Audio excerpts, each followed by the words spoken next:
and Ron. This is the Modern Eater Show. Piping hot and delicious. The Modern Eater. Food, food, food, food, food. And now your hosts, Greg Hollenbeck, Jay Parker, and Brian Freeman. All right, just in time, and congratulations, you made it live on the air everywhere. The Modern Eater Show will roll on. Here it is, 6 to 8 p.m. right here on our 630 KHOW, our local affiliate. But I want to tell you, Monday through Friday, we're doing it 2 to 4 p.m. Greg Hollenbeck, Jay Parker, and Brian Freeman, we're here with you tonight. I think we're going to pull off something tonight that I think is so cool. And when technology is in your favor, it's in your, when it's not, the whole thing. So guys that are listening on 630 KHOW, you can get full value if you go over to our Facebook page and watch the show live with us tonight. You can sound off and you can drop off comments. You can also call into the radio show, 303-713-TALK, 303-713-8255. This is probably the first time a Zoom meeting of the minds has aired on the radio and has interacted with callers and whomever. This is a really cool one right now. All right, let's go to it. Brian, how are you? I am well. Are you ready for this? You. Jay Parker? Yeah, I'm excited for tonight. I think it's going to be good night. All right, without further ado, we got Little Rich Snyder with us on the Zoom call. Hey, Rich, how are you? Oh, no. can't. Oh, Jay's just got to unmute everybody. He's just playing. All right, Little Rich, you there? I'm here rocking. All right, cool. No pun intended. Zach Johnson, the Spice Guy, are you here with us? Yep, live from Casa Bonita. Fantastic. And Juan Padro, how are you? I'm well, thank you. How are you? Good to see you. Yeah, this might be a first. We're all on the radio right now and also streaming. This is new media meets traditional media, and we're all together right now on a Saturday night. Let's dig in, guys. What a week that it is. We're going to kind of just do some round-robin sound-offs. What stuck out for you guys from the week? Here's for me, the extension of off-premise alcohol is continued for 1 month. Some people say when they read that, that just means that it's going to be a delay for the restaurants to open back up. Juan Padre, we'll start with you. Yeah, they extended it for 30 days, and then they're going to continue to reevaluate it. So for me, a couple things with that. First and foremost, that was essential to have that done for, the restaurants really, need that revenue. So I think that was important. I'm not quite sure why it took so long. I think they announced it at like 6:00 on the 30th, on the day it was supposed to expire. So I think people were pretty nervous about that, but I'm glad that got done. And then, I think the longer this goes, for me, I think it's going to be harder to take it back. I don't know how they take this back during social distancing. If they keep pushing it out, but I also don't know how restaurants survive without it. Brian?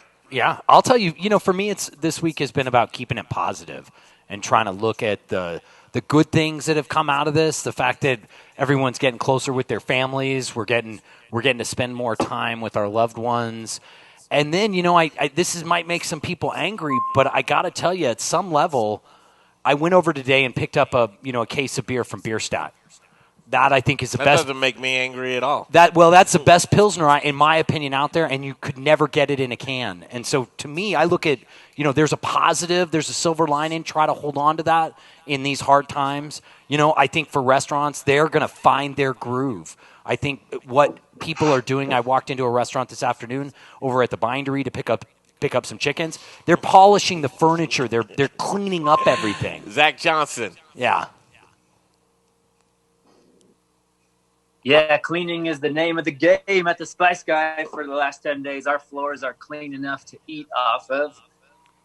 We're ready to rock and roll, so we'll be moving from cleaning and warehousing stuff, moving our whole crew into like some business development stuff. And yeah, we're just sort of looking forward to being able to find more business, extend some of the arms that we've got even further. And diversification is obviously going to be key from here on out.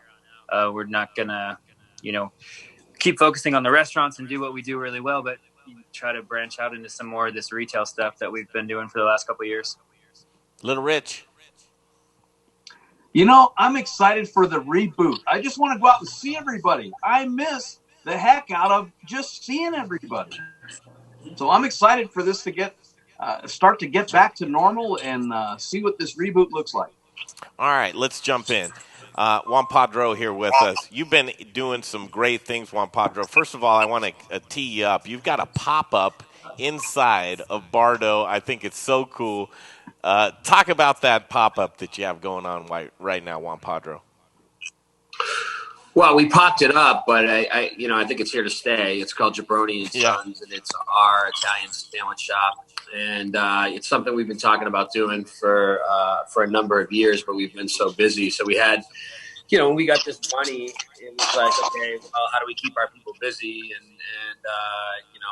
part of that is innovation, and part of that is doing cocktail labs and food labs and getting everybody really focused and putting teams together that are responsible for doing things. So this team launched the business. And I bet we're probably the only business in America, restaurant in America, that launched a concept over the last couple of weeks. But it has been unbelievably successful. So we sold out in 41 minutes Tuesday. We sold out in 57 minutes Wednesday.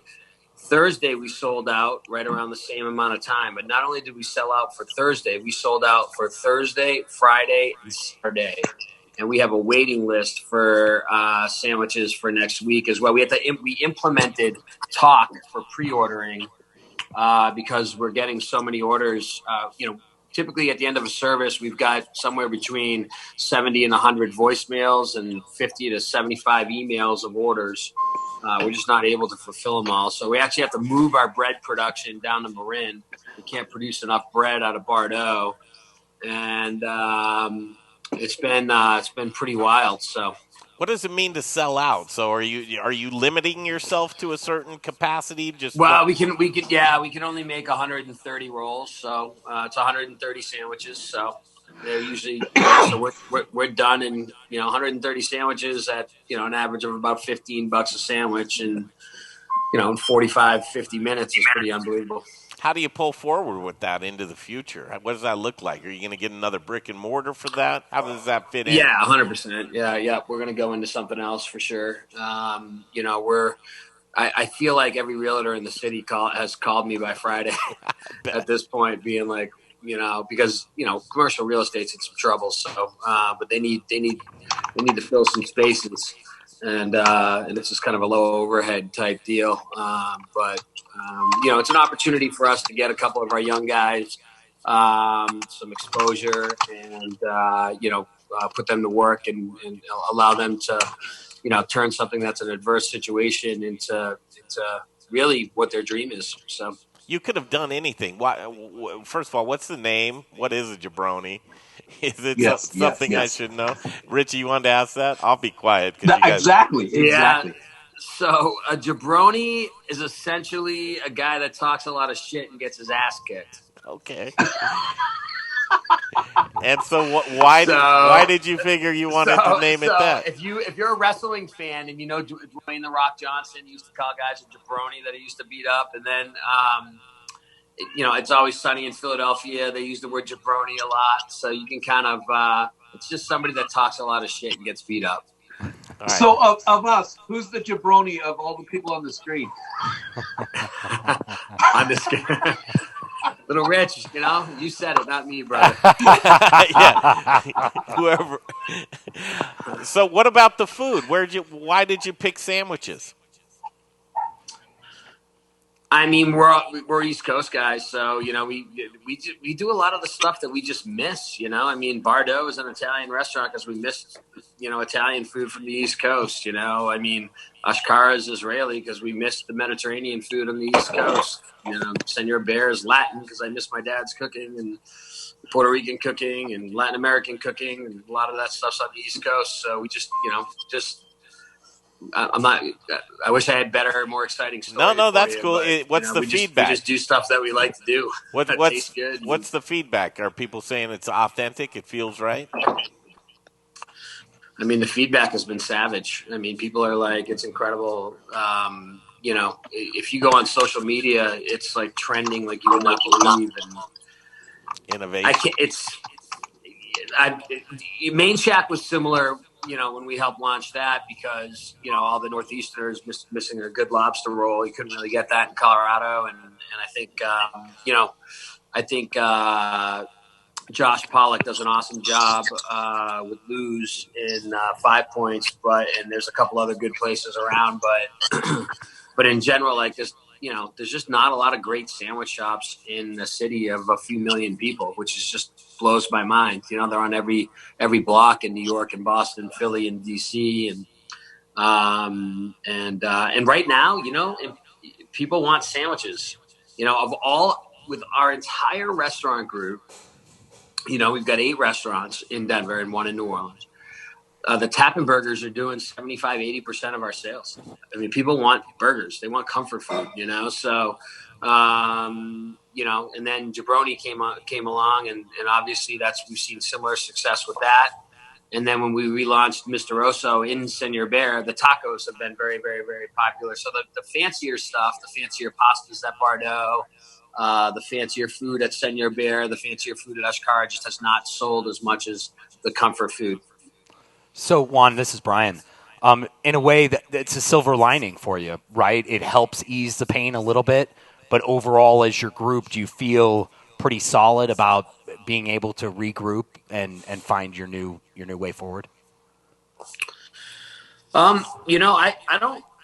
I feel like we were on top of this from the get-go, and you know, I'm really confident in saying that our leadership was prepared. It's tough to say we were prepared for a pandemic. I'm not saying that, but we had a plan and we executed on it, and you know, we went from week 1 doing $40,000 to $50,000 a week in sales to we're hovering around $100,000 a week in sales, so that's pretty good. Hey Juan, how are you on time? I can hang out for a little bit, for maybe another 5 minutes.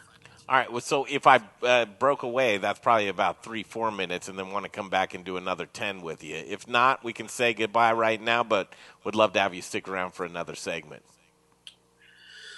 All right, I'll hang for another one. Go ahead. Thank you, Juan. That's Juan Padro right there. Juan Padro, thanks for joining us. The guys, we're all going to stick around.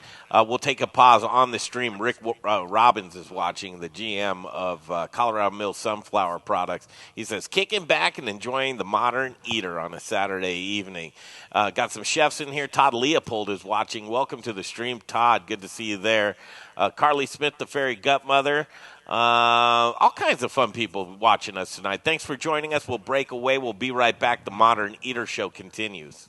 Choose your path through Cyberland. Don't forget to check us out on Instagram and Facebook for all the fun photos and videos. Just search The Modern Eater or check out the website, themoderneater.com. Attention SSI recipients. If you did not file a tax return last year and have children under 17, you must act now to get the $500 economic impact payment per child. If you do not act by May 5th, you must wait until next year to get those payments. Go to irs.gov and enter your information in the non-filer tool by May 5th. That's irs.gov. This message produced by Social Security at U.S. taxpayer expense. Hey, Colorado, sports betting is now legal, and BetRivers is the app for sports bettors. BetRivers offers both a premier in-game betting experience and live streaming of events worldwide. Watch the match as you bet on it, right on your mobile device. Signing up is easy, and you can open your account by depositing as little as $10. Go to BetRivers.com today. That's BetRivers.com, Colorado's premier sports book. Must be 21. A gambling problem? Call 1-800-522-4700.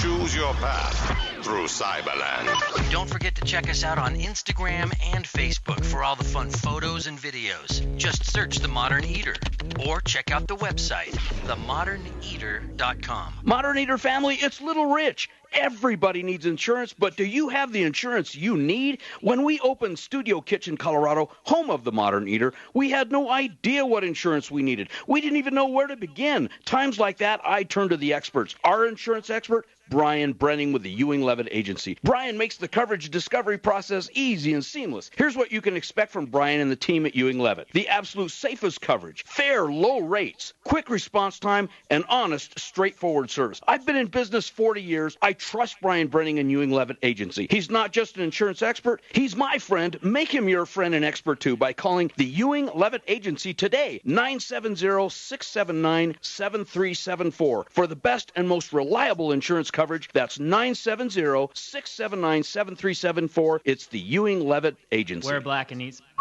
30 away from alive. Zach from the Spice Guy, Colorado's favorite spice company. Spice is the variety of life.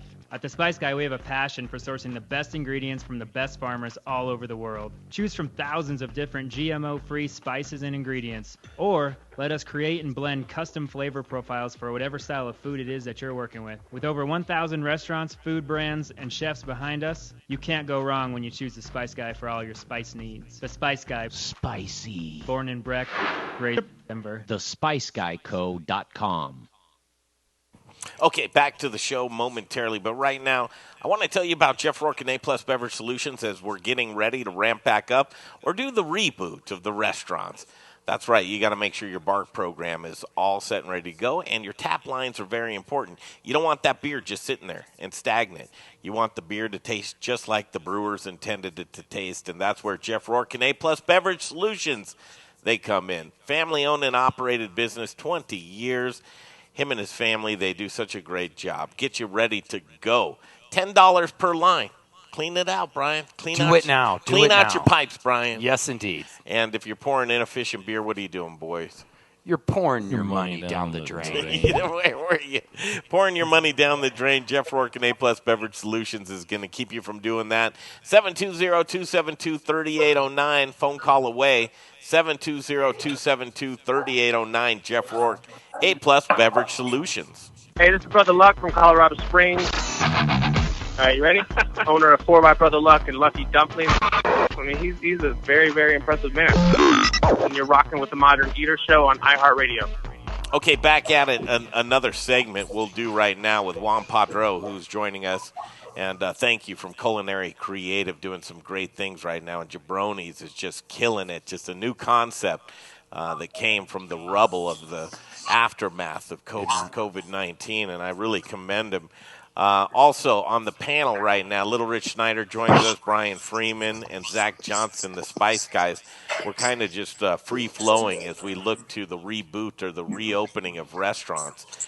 No restaurant alike, and every restaurant has their own nuances. I know if you look to Dana Rodriguez, she'll say that I won't open up right now even if they said tomorrow because of liability. I don't want it to be there. Let's turn to Juan Padro while we have him for a few more minutes. First of all, Juan Padro, when we had Keegan Gerhardt on this past week on the live stream, he had nothing but great things to say about you, just like so other many. Doing things like innovative things like having teams of 5 that will go in and work inside of restaurants so that if one gets infected, you don't have to pull the whole restaurant. Talk about some of the creative things and that you'll be doing upon reopening.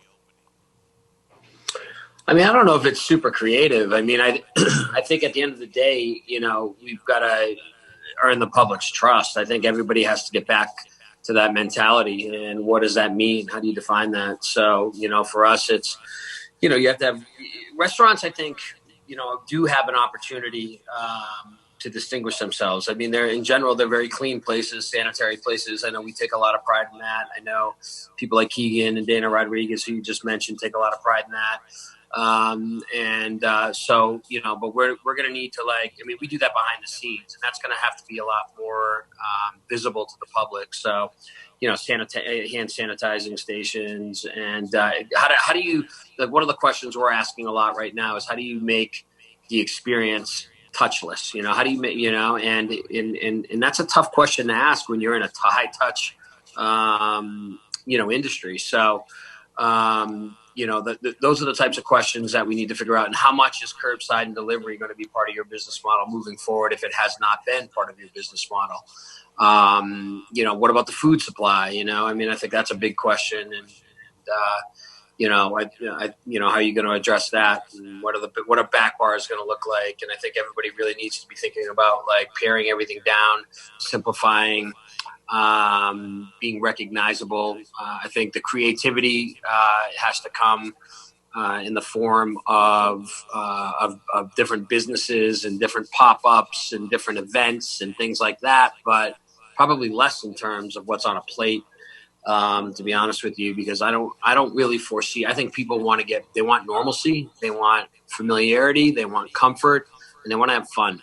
And so those are the questions that we're asking, and that's our approach, and we're talking a lot about it. Hopefully that answers your question. Juan Pedro, I'd ask, do you think are we going to shift a little bit more about the experience? Is that going to be the experience just as important as the food? Whereas I think a lot of people more so, I agree with him. Well, I would say, I got to be honest with you. I mean, I think we got away from the food a long time ago. I mean, if you think, I'm going to let you, I'm not going to blurt out what my opinion is on this stuff, but you guys all have your own opinions. Think about the busiest restaurants in Denver. Are those the restaurants with the best food? I don't think so. I totally and agree. Everybody jump in. It's a free-for-all right now, and a great panel of guests that we have with us. Zach Johnson, I think you're chomping at the bit. Yeah, I mean, Juan, just in your group, is Highland Tap and Burger the best food of everything in your group? Probably not. Does it do the most revenue? I think it probably does. People have, like you said it over the week, people have been going out for vibe much more so than been going out for food for years. For years, and Denver's an adolescent food scene as it is. It's an angry teenager of a food scene in America. I think you're 100% right. People are going out for that vibe to have fun and be out with their friends, and that's what's going to be important moving forward, at least at first. Yeah, I think that's going to be like this for, the next 12 to 18 months. I think we got to look at that, and be realistic about it. Right. So, and, one thing we've seen at Highland Tap, which I think has been notable, is the shift towards people ordering grass-fed beef over the never ever, the antibiotic free, grass-fed corn finished beef. I think that's actually a really positive thing. I think that's a cool thing to look at. I think people are going to pay attention to where their food comes from. If you're buying production meat right now, I don't know what to tell you. Maybe we should be giving IQ tests. We spent a lot of time.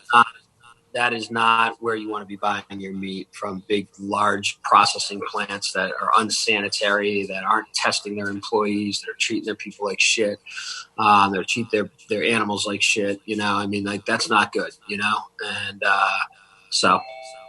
It's interesting that he says that, Greg, because I think it was Zach and I were even having a conversation that people are going to want to know where their food comes from more. How do we balance the cost? That's what the modern eater's been about. And cost, Juan Pedro. How do you move forward into the future in such small, slim margins and say, okay, we're going to have these special relationships that obviously cost much more? Yeah, that's a commitment. If we could get our act together, I don't want to be critical of people, but the reality is independent restaurants have, we're just not well organized, not locally and not nationally. And if we could get our act together and get messaging out there, this is a hell of an opportunity to go out and we have a captive audience right now. People should really start understanding what it takes to put out good food. And instead of complaining about a $14 burger, when you go to McDonald's and it's $12, there's a hell of a difference between a Park burger and a McDonald's burger. You know what I'm saying? So, and get ready. What do you figure the inflation's going to be on that, Juan Pedro? Have you calculated those numbers yet? Or will there be? We have a food supply issue. I don't know what the issue's got. We'll see what that looks like. I think some distributors or broadliners are in better position than others. Unfortunately, I think the national broadliners are probably in a much better position than the regional and local ones as it pertains to distribution. So, I got one last one for you, and then, guys, you can throw in your last one for Juan Padro. Thanks for joining us, Culinary Creative, doing some great things and really just shining like so others. Katie Laser and Eat Denver and Sonia Riggs from Colorado Restaurant Association, and people just coming to the forefront. And we talk about certain businesses, and I mentioned Dana Rodriguez a little earlier. She is the best. She's finding her groove right now, and where she's making burritos to go in the morning, and she's able to. She said, "Who knew I'd be able to pay my rent off of doing these things right now?" And I've kind of found a way to just stay alive, and I'm not so sure that I want to take the liability going forward in case there's a breakout inside of my restaurant because of opening it and being shut down. Well, again. she's a unique situation, and I actually was on the phone with Dana for a while last night, and as minority business owners, I think we have a pretty big, hill to climb. And a lot of us are starting to get together because we're seeing, what a lot of clarity comes in times of despair. And one of the things that's becoming clear is that minority business owners just really don't have any representation. We don't have it with the Restaurant Association. As good as the job as the Restaurant Association does, and Eat Denver does, and the NRA does, and all that stuff. They're good at some stuff, but what they aren't good at is understanding minority-owned businesses, and it's a big issue. And the majority of workers are minorities in restaurants, and so we need to figure that representation out. And Dana and I were talking last night about. We're a sanctuary city in Denver. And if you have people that aren't, citizens that are working for you, how do you take care of them? I mean, that's a huge issue. And she's at the forefront of that. And I just got a ton of respect for her, how she takes care of her people and what her mentality has been. I mean, you're talking about it like, hey, okay, she's selling burritos to pay rent. She's not just paying rent, man. She's taking care of an entire class of people that are literally left out on the side with no representation, with no support from the government, and really that are in desperate and dire need. Well, first of all, let's make it clear that was a quote from Dana. She said that today on the Gabby Gourmet show. Oh, yeah. I'm not criticizing you. I'm just saying at the end of the day, she's doing work that is what we should all be talking about. She's an incredible agree fully, but let me try you again. The sentiment of the question is upon reopening, there are some people that don't want to take on the liability of ruining their groove right now. I can completely understand from Dana's point of view that she's actually doing something that's making money for her right now, and for her to pivot again, that would be something that would be completely detrimental to her because she doesn't have the backup money to be able to move forward unless she's making money today. Well, it depends on how many, what percent occupancy you can have and stuff like that, right? And, I don't think anybody at a mid to high level in the restaurant industry, I don't think it makes sense to open at 25%. They're trying that experiment down in Texas right now, and we'll see how that works out. But 50%, you start thinking about it. So I think what she's saying is, she's like, I can pay my bills right now. I can cover my costs. But until it's completely safe, I'm not going to open up my doors until I can have 100% capacity and operating with no liability. She's not interested in opening her doors until then. And I think that a lot of operators would probably agree if they're onto something, making money right now during the pandemic. Yeah, I don't know how you're defining liability. I mean, I don't think anybody has any liability in terms of health or anything like that. But I mean, there's maybe your restaurant will be shut down by the CDC if you have been shown that somebody in that restaurant has had coronavirus. So there's a point in time where they'll shut down the restaurant altogether. Yeah, that's going to be next to impossible to enforce. I don't see how that's enforceable. Juan Padre, we'll see. Can I ask you this in a little bit different? Would you reopen Bardo and take the sandwich shop and stop the sandwich shop if restaurants could open, or would you continue on with the sandwich shop concept and then wait until It's things a are lot. 100%? Yeah. So I'm going to answer that twice. So first and foremost, Bardot's not open for lunch, and this is a lunch. The sandwich shop's open Yeah, from that 11 makes to sense. 3, so we can do both. So yeah, but I mean, you're asking if I would replace it? I would just move the sandwich shop. Bardot's, the sandwich shop's not taking Bardot's, space. Bardot does incredibly well. So if we were back at capacity, Bardot would be running. If we're at 50% capacity, we may choose to continue down the same route. Katie, who's a hell of a lot smarter than me, would have to tell me what that looks like on paper.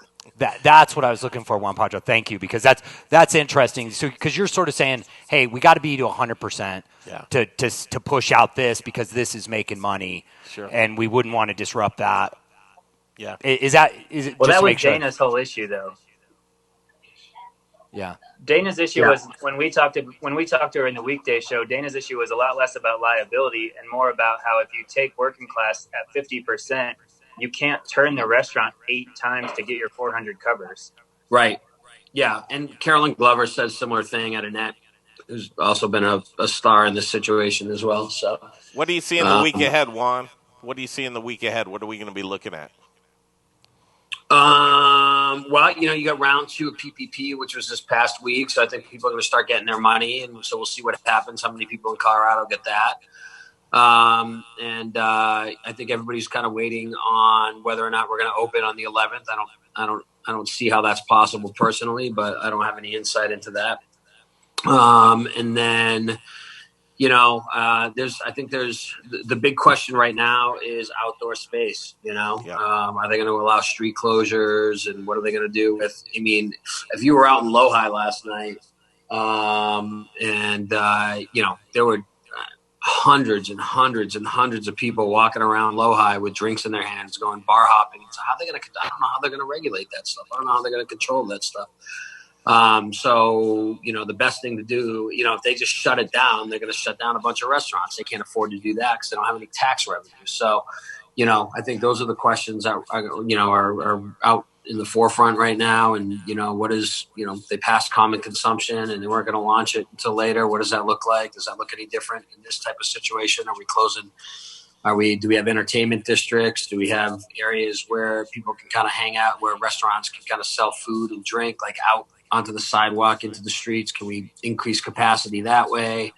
Parking lots, parks, all that stuff's on the table. They got to figure that out. Mm-hmm. He's thinking clearly right now, guys. You can tell. And for our community here, Juan Pedro, we're so lucky to have you. I hate to see the attrition that's going on. The heartbreaking when we talked to Bob Pease, the president and CEO of the Brewers Association, projecting that 60% of Colorado breweries will close by summertime, and the numbers getting real bleak from the Colorado Restaurant Association and Sonia Riggs of the doors that are being closed. And innovation's what we need, and you've actually helped a couple of businesses out. The Ethiopian restaurant, what was the name of that restaurant, Juan? Conjo. It's really good. They have a food truck and they're in the Edgewater market. I'm working with Kendra Anderson, who I have just a ton of respect for too, at Bar Helix, and we're just trying to get some of these smaller businesses that didn't have the resources to get their PPPs. The community's got to come together. Everybody's kind of fending for themselves a little bit. We got to be a little bit more united, and we really need some leadership from the Restaurant Association and from Eat Denver to pull them together to kind of help one another out. So that's not really happening. I mean, they're doing a lot of good things, but that's not one of them, and that's the most important thing.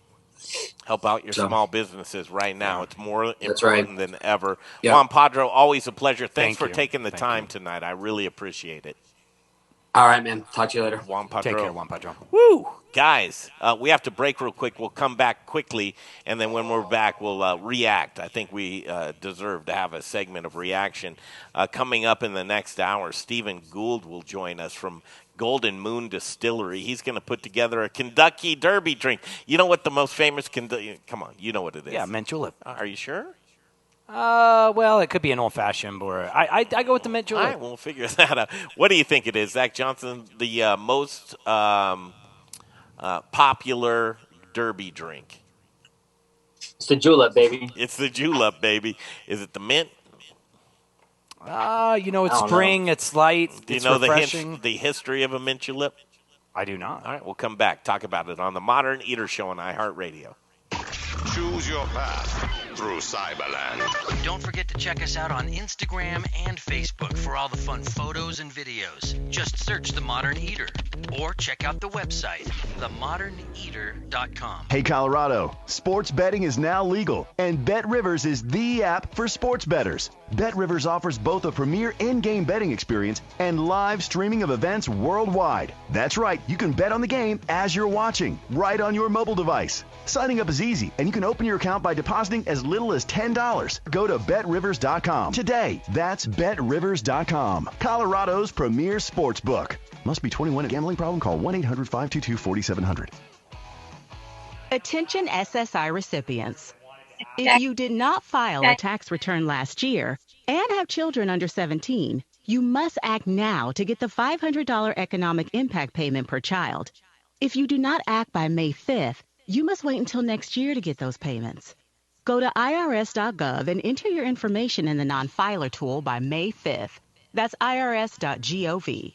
This message produced by Social Security at U.S. taxpayer expense. Hey, it's Greg Hollenbach. Any more these days, when I go out to eat, I not only want to eat delicious food and drinks, but I also want to eat where I know my money is going to a local restaurant that I believe in. I believe in the Goods restaurant on Colfax and Mark Whistler. The Goods is a community restaurant and bar with a menu focusing on vegan, vegetarian, gluten-free, and keto options. Comfort food lovers, try the best burger on planet Earth. I love it. 8 ounces of grass-fed beef and never, ever any hormones, antibiotics, or steroids. The Goods is truly a cultural melting pot, a family restaurant open to all. Their bar program is amazing. Saddle up at their long, luxurious bar, have a nice craft beer or a cocktail. Like their Facebook page and stay up on amazing events and specials going on throughout the week. Located on East Colfax, directly connected to the Tattered Cover Bookstore, across from East High School with free parking in a garage in back. Look them up online, thegoodsrestaurant.com.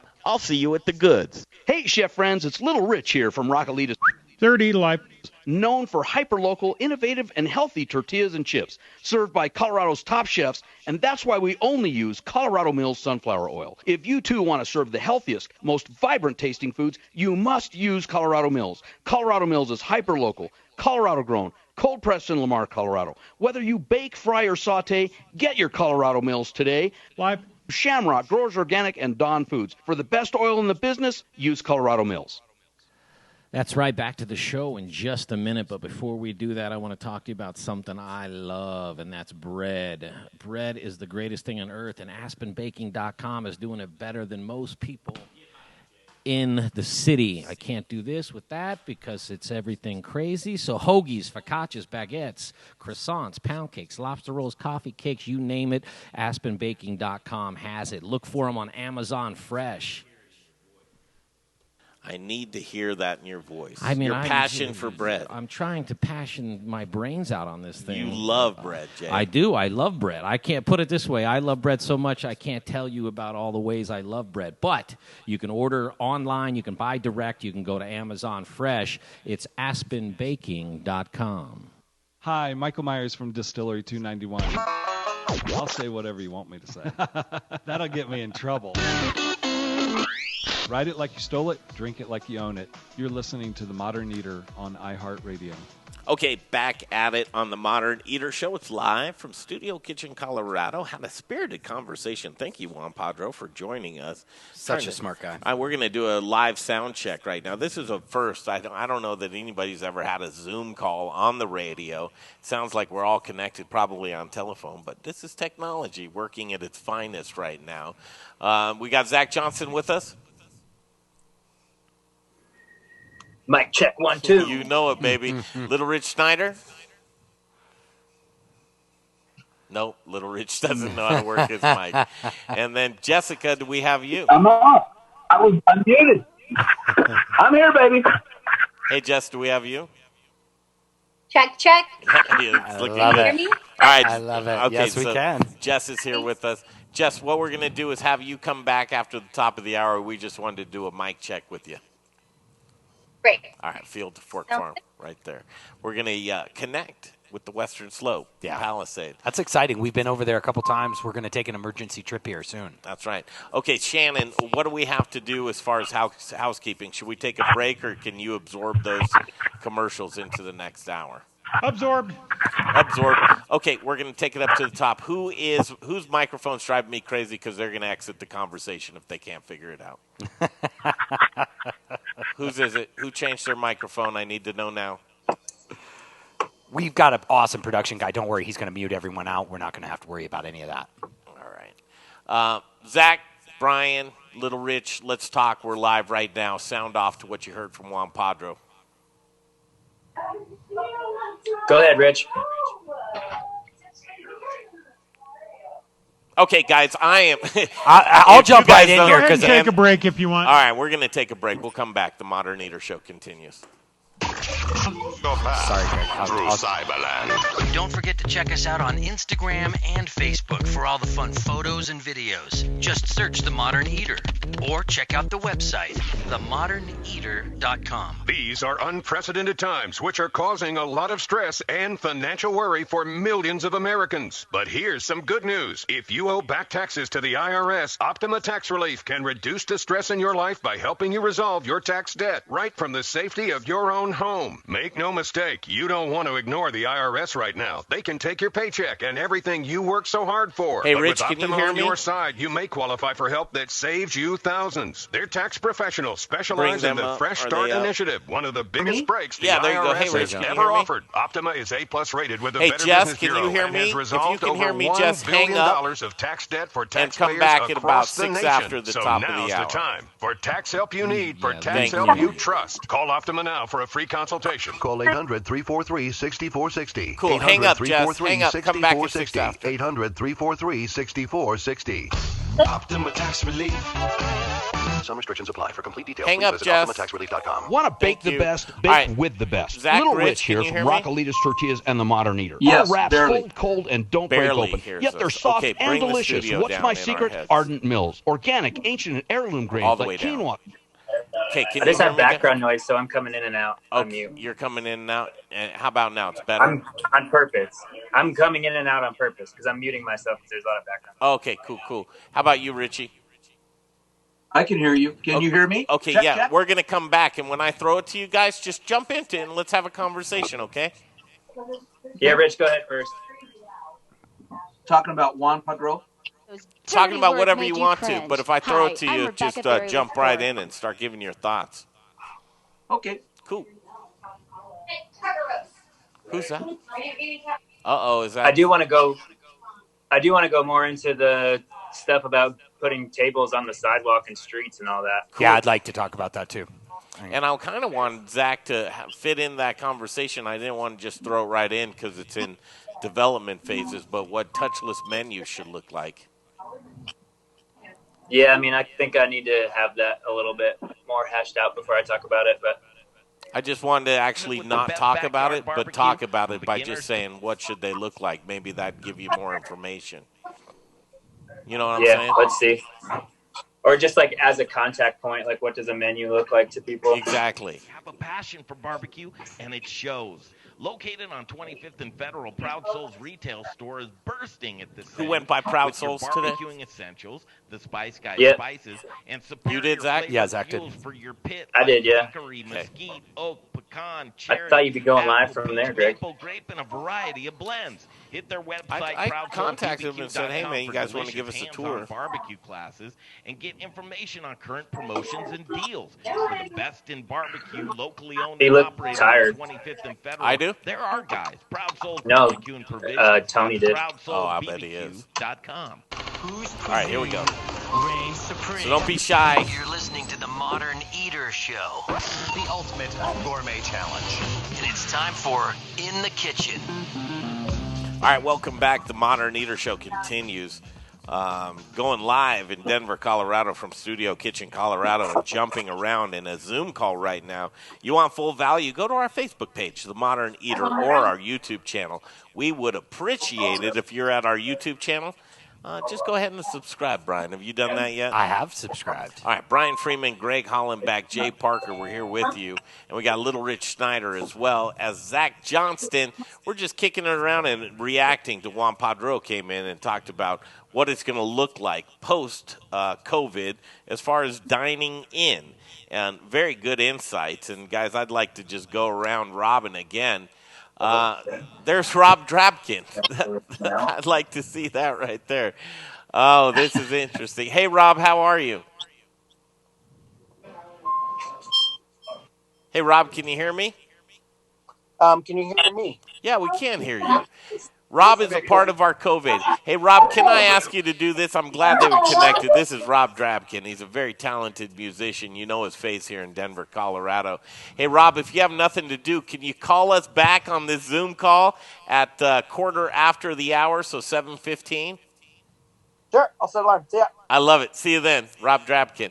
All right. That's so cool. COVID 2020 is coming up this next Friday, benefiting the Colorado Restaurant Foundation's Angel Relief Fund. And Rob Drabkin, he's one of our headliner play-at-home musicians, and I can't wait to see that. Okay, round the table, you guys. Juan Padro was just on with us, a very busy show tonight. Zach Johnston, did you have something to throw in the mix with all of that? Yeah, I mean, I think, Juan's one of the smarter, more outspoken people we have here in Denver inside of our industry. He's always full of information and a little bit of spunk, which can appreciate that because we feel the same way about most things. But yeah, I mean, I think something that he mentioned and we didn't really get into was this idea of tables on sidewalks and in the streets and closing down 32nd Avenue and what that looks like moving forward and how the government adapts to social distancing and allowing us business owners to sort of make the most of that situation. Absolutely. So well said. Go ahead, Rich. I think that the success going forward is going to be a cumulative of a lot of things. Number one, being, and Juan touched about it, that safety program. What is it that you're doing to make guests feel comfortable? I think also reservations. I think people are going to have to make it easy for their customers to make reservations. And something else we haven't really talked about, Greg, I know you and I have privately, is that I think people are going to have to start saying, okay, here's your window of time, whether that's an hour, hour and a half. But I think if people go to their restaurants and camp, you're going to kill these guys. The reality is they need to turn their tables, and we need to be respectful of that. What does that look like? Time's up, Brian. Okay, no, I'm ready. I want to jump into this and then Brian goes, I was just about to buy another $100 bottle of wine to stay. What's the barometer of that, guys? No, listen, I go way deeper because I think that we're not thinking about this, and I don't know mushrooms, from the government. You want to talk about no, from the government's perspective, I don't think they are looking at this as a long game, and I think that they keep making short-term decisions. So one of the things that Juan Padro pointed out, this whole alcohol to go, I love it. I love it's creating revenue for these bars and restaurants.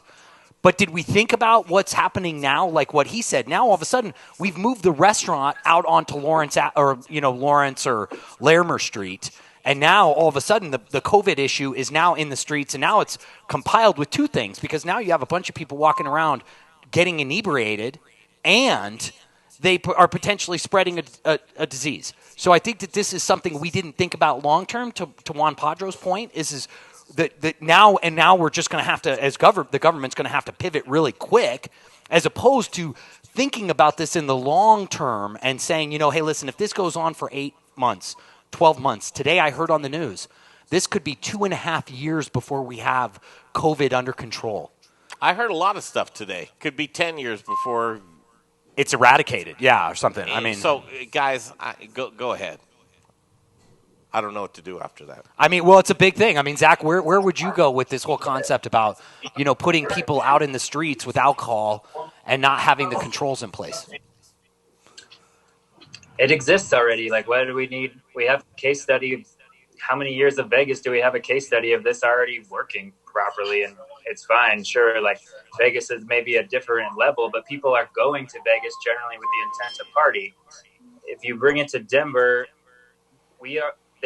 there's a model already for it. What do we need to look at? And I laugh when you say the government's going to need to pivot quickly because the Titanic doesn't turn quick. Yeah, no, I totally agree. Yeah. It is interesting. I mean, Richie, do you think where's your take on this, Rich?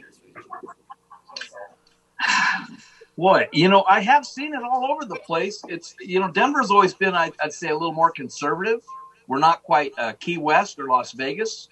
Is the reality of it? I don't know how or if they're gonna reel that back in. But it that though? Is it that, Richie? I'm sorry. Go ahead. You've heard what? No. Go ahead. I was just going to say, is it that? I mean, I hate going from what's the worst case possible scenario. It's like we have to be able to open up a little bit and say, okay, it's the Wild West right now. We're going to react instead of saying, okay, it's going to be terrible and we can't do this, so we're just going to shut down any possibility at all, or say, okay, we're going to be a little more liberal in our thought process, just like they have been for curbside booze and opening that up. Because from that thought process, Brian, I don't think that you're going to make any progress at all with anything. Well, but don't mistake, what I'm saying is not about shutting it down. I'm saying let's make sure, because listen, if we're having the free-for-all out in the streets, why don't we just open the restaurants? But you why don't we open the dining rooms? Like zombies walking around the streets as coronavirus spreading idiots that are making out and sharing and spilling beer and booze on each other instead of responsible adults out there. It's just like that doomsday mentality doesn't get any progression with anything. So I just hate to have that as our starting point for anything. I can understand. I'm with Brian there, though. Like, he's saying people are already out. What is the difference? Open the business and let people go inside. Who cares? It's the same thing. They're either drinking on the sidewalk or they're drinking at the bar. That was more my point, Greg, and thank you, Zach. My point was more around Thanks for making Brian's point, Zach. Well, not making it, but realizing that you were talking, I'm coming at it gloom and doom, and it's not really I'm saying gloom and doom. I'm just more saying I just don't think it was well thought out. I like the nothing concept. Can be well thought out right now because this is New Cut Road. Well, I think most of this is going to be reeled back in. I think once restaurants, that's kind of what I've been hearing, is once restaurants are able to open back up to 100%. I bet we have to break here soon. How much time do we have, Shannon? Probably 20 seconds? 30 seconds. Okay, spirited conversation going on right now. Very, very busy show. I love the discussion, and that's probably what it is in the chamber halls of City Hall, when they're sitting and talking about what are we going to do next. That's exactly what we're doing right now. But on the other side, we've got a distiller that's going to show us a delicious drink. We're going to go to a farmer in Palisade, and we're also going to talk to Rob Drapkin, who's a part of COVID. We'll see you on the other side right here on 630 KHOW. Again, it takes a while to take it in. There's so much to give when there's nothing to lose. I got 2 left feet and need something to do. Hey, Colorado, sports betting is now legal, and BetRivers is the app for sports bettors. BetRivers offers both a premier in-game betting experience and live streaming of events worldwide. Watch the match as you bet on it, right on your mobile device. Signing up is easy, and you can open your account by depositing as little as $10. Go to BetRivers.com today. That's BetRivers.com, Colorado's premier sports book. Must be 21. A gambling problem? Call 1-800-522-4700. Attention SSI recipients. If you did not file a tax return last year and have children under 17, you must act now to get the $500 economic impact payment per child. If you do not act by May 5th, you must wait until next year to get those payments. Go to irs.gov and enter your information in the non-filer tool by May 5th. That's irs.gov. This message produced by Social Security at U.S. taxpayer expense. This is Denver's Talk Station with Ross Kaminsky in the morning and Dan Kaplis in the afternoon. 630 KHOW, Denver. Give me a check. ABC. Give me a check. 1 2. Check 1 2, Jessica. Check. Yeah, you're breaking up a little bit. It's probably because you're outside. Just talk to me for a second. Let me hear you. Check here. Field to fork. Check. Check 1 2. Check. Yeah, that's pretty good. So we're in a commercial break right now. The top of the hour news and weather and so on. So we'll be back at 7:06. Yeah, can you hear me? Can you hear me? Can you hear me? Yeah, I can hear you. Okay, great. So we're in the top of the hour iHeart commercials. So Okay. just hang tight. I'm gonna mute you. You And can when hear- we come back, just if I don't unmute you, you can unmute yourself. But I'm gonna mute you during these commercial breaks. So when we come back, it's all smooth. Awesome. Okay, cool.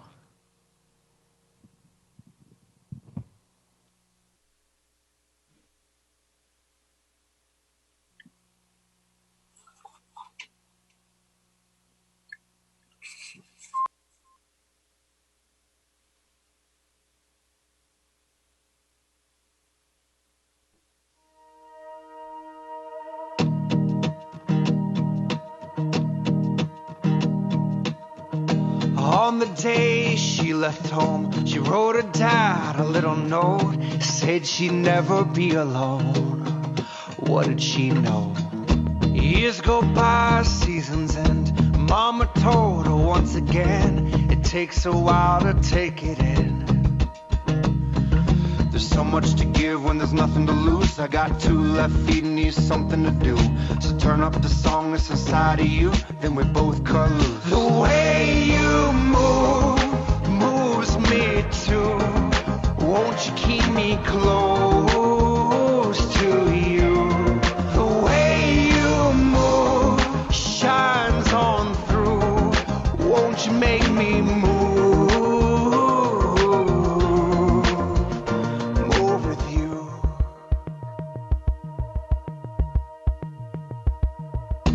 Cut her hair, dyed it gray. She knows that she'll be older one day. What's the point in the wait? That's what she used to say. You learn a lot before you know how to make yourself a home out of everywhere you go. There's so much to give when there's nothing to lose. I got two left feet and need something to do.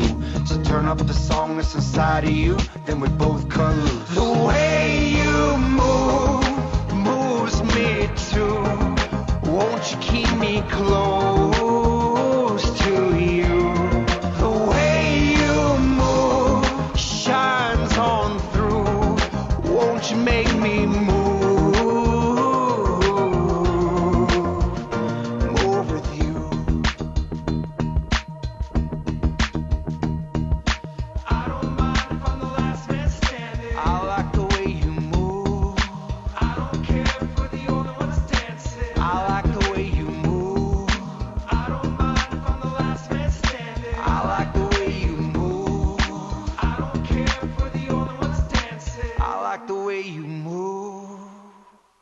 The way you move moves me too. Won't you keep me close to you? The way you move shines on through. Won't you make me move? Move with you. I like the way you move. I like the way you move.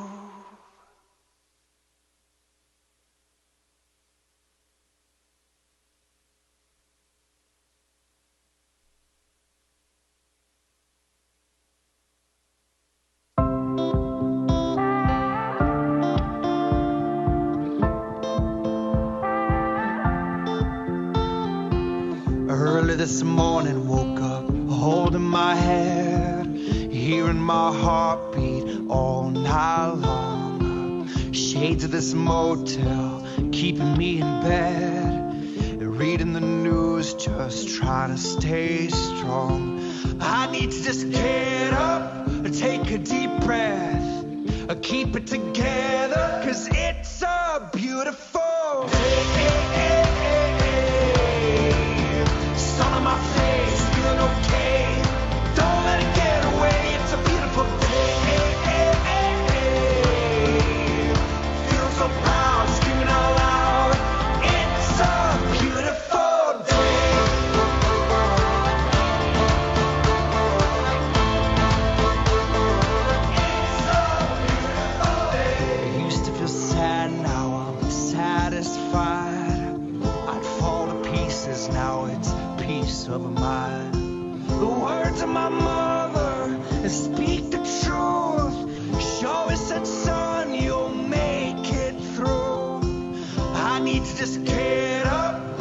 Denver's talk station.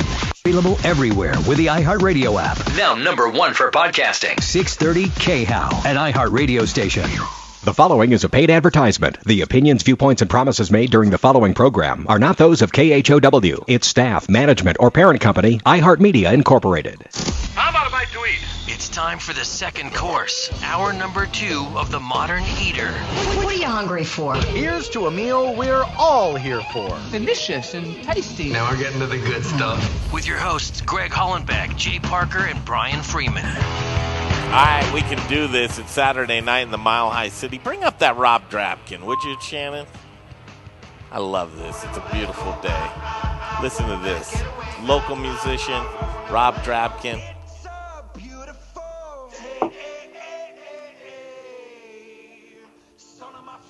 Rob Drapkin's going to join us in the next segment, about 20 after. COVID. COVID is something that the Colorado Restaurant Foundation is going to be doing in conjunction with the Modern Eater, and we've got some of the best talent joining us on Friday, May 8th. As Brother Luck will be in studio with myself, Greg Hollenbeck, and Jay Parker and Brian Freeman. The whole cast and crew will be here with you as we raise funds for the Angel Relief Fund. And thanks for joining us on this Saturday evening. Saturday evening, we continue right here, 6 to 8 p.m., the Modern Eater Show on our local affiliate, 630 KHOW. But don't forget, Monday through Friday from 2 to 4 p.m., we're streaming live on our Facebook, YouTube, Twitter, Periscope. Jay, we're doing it all right now, my friend. How are you doing?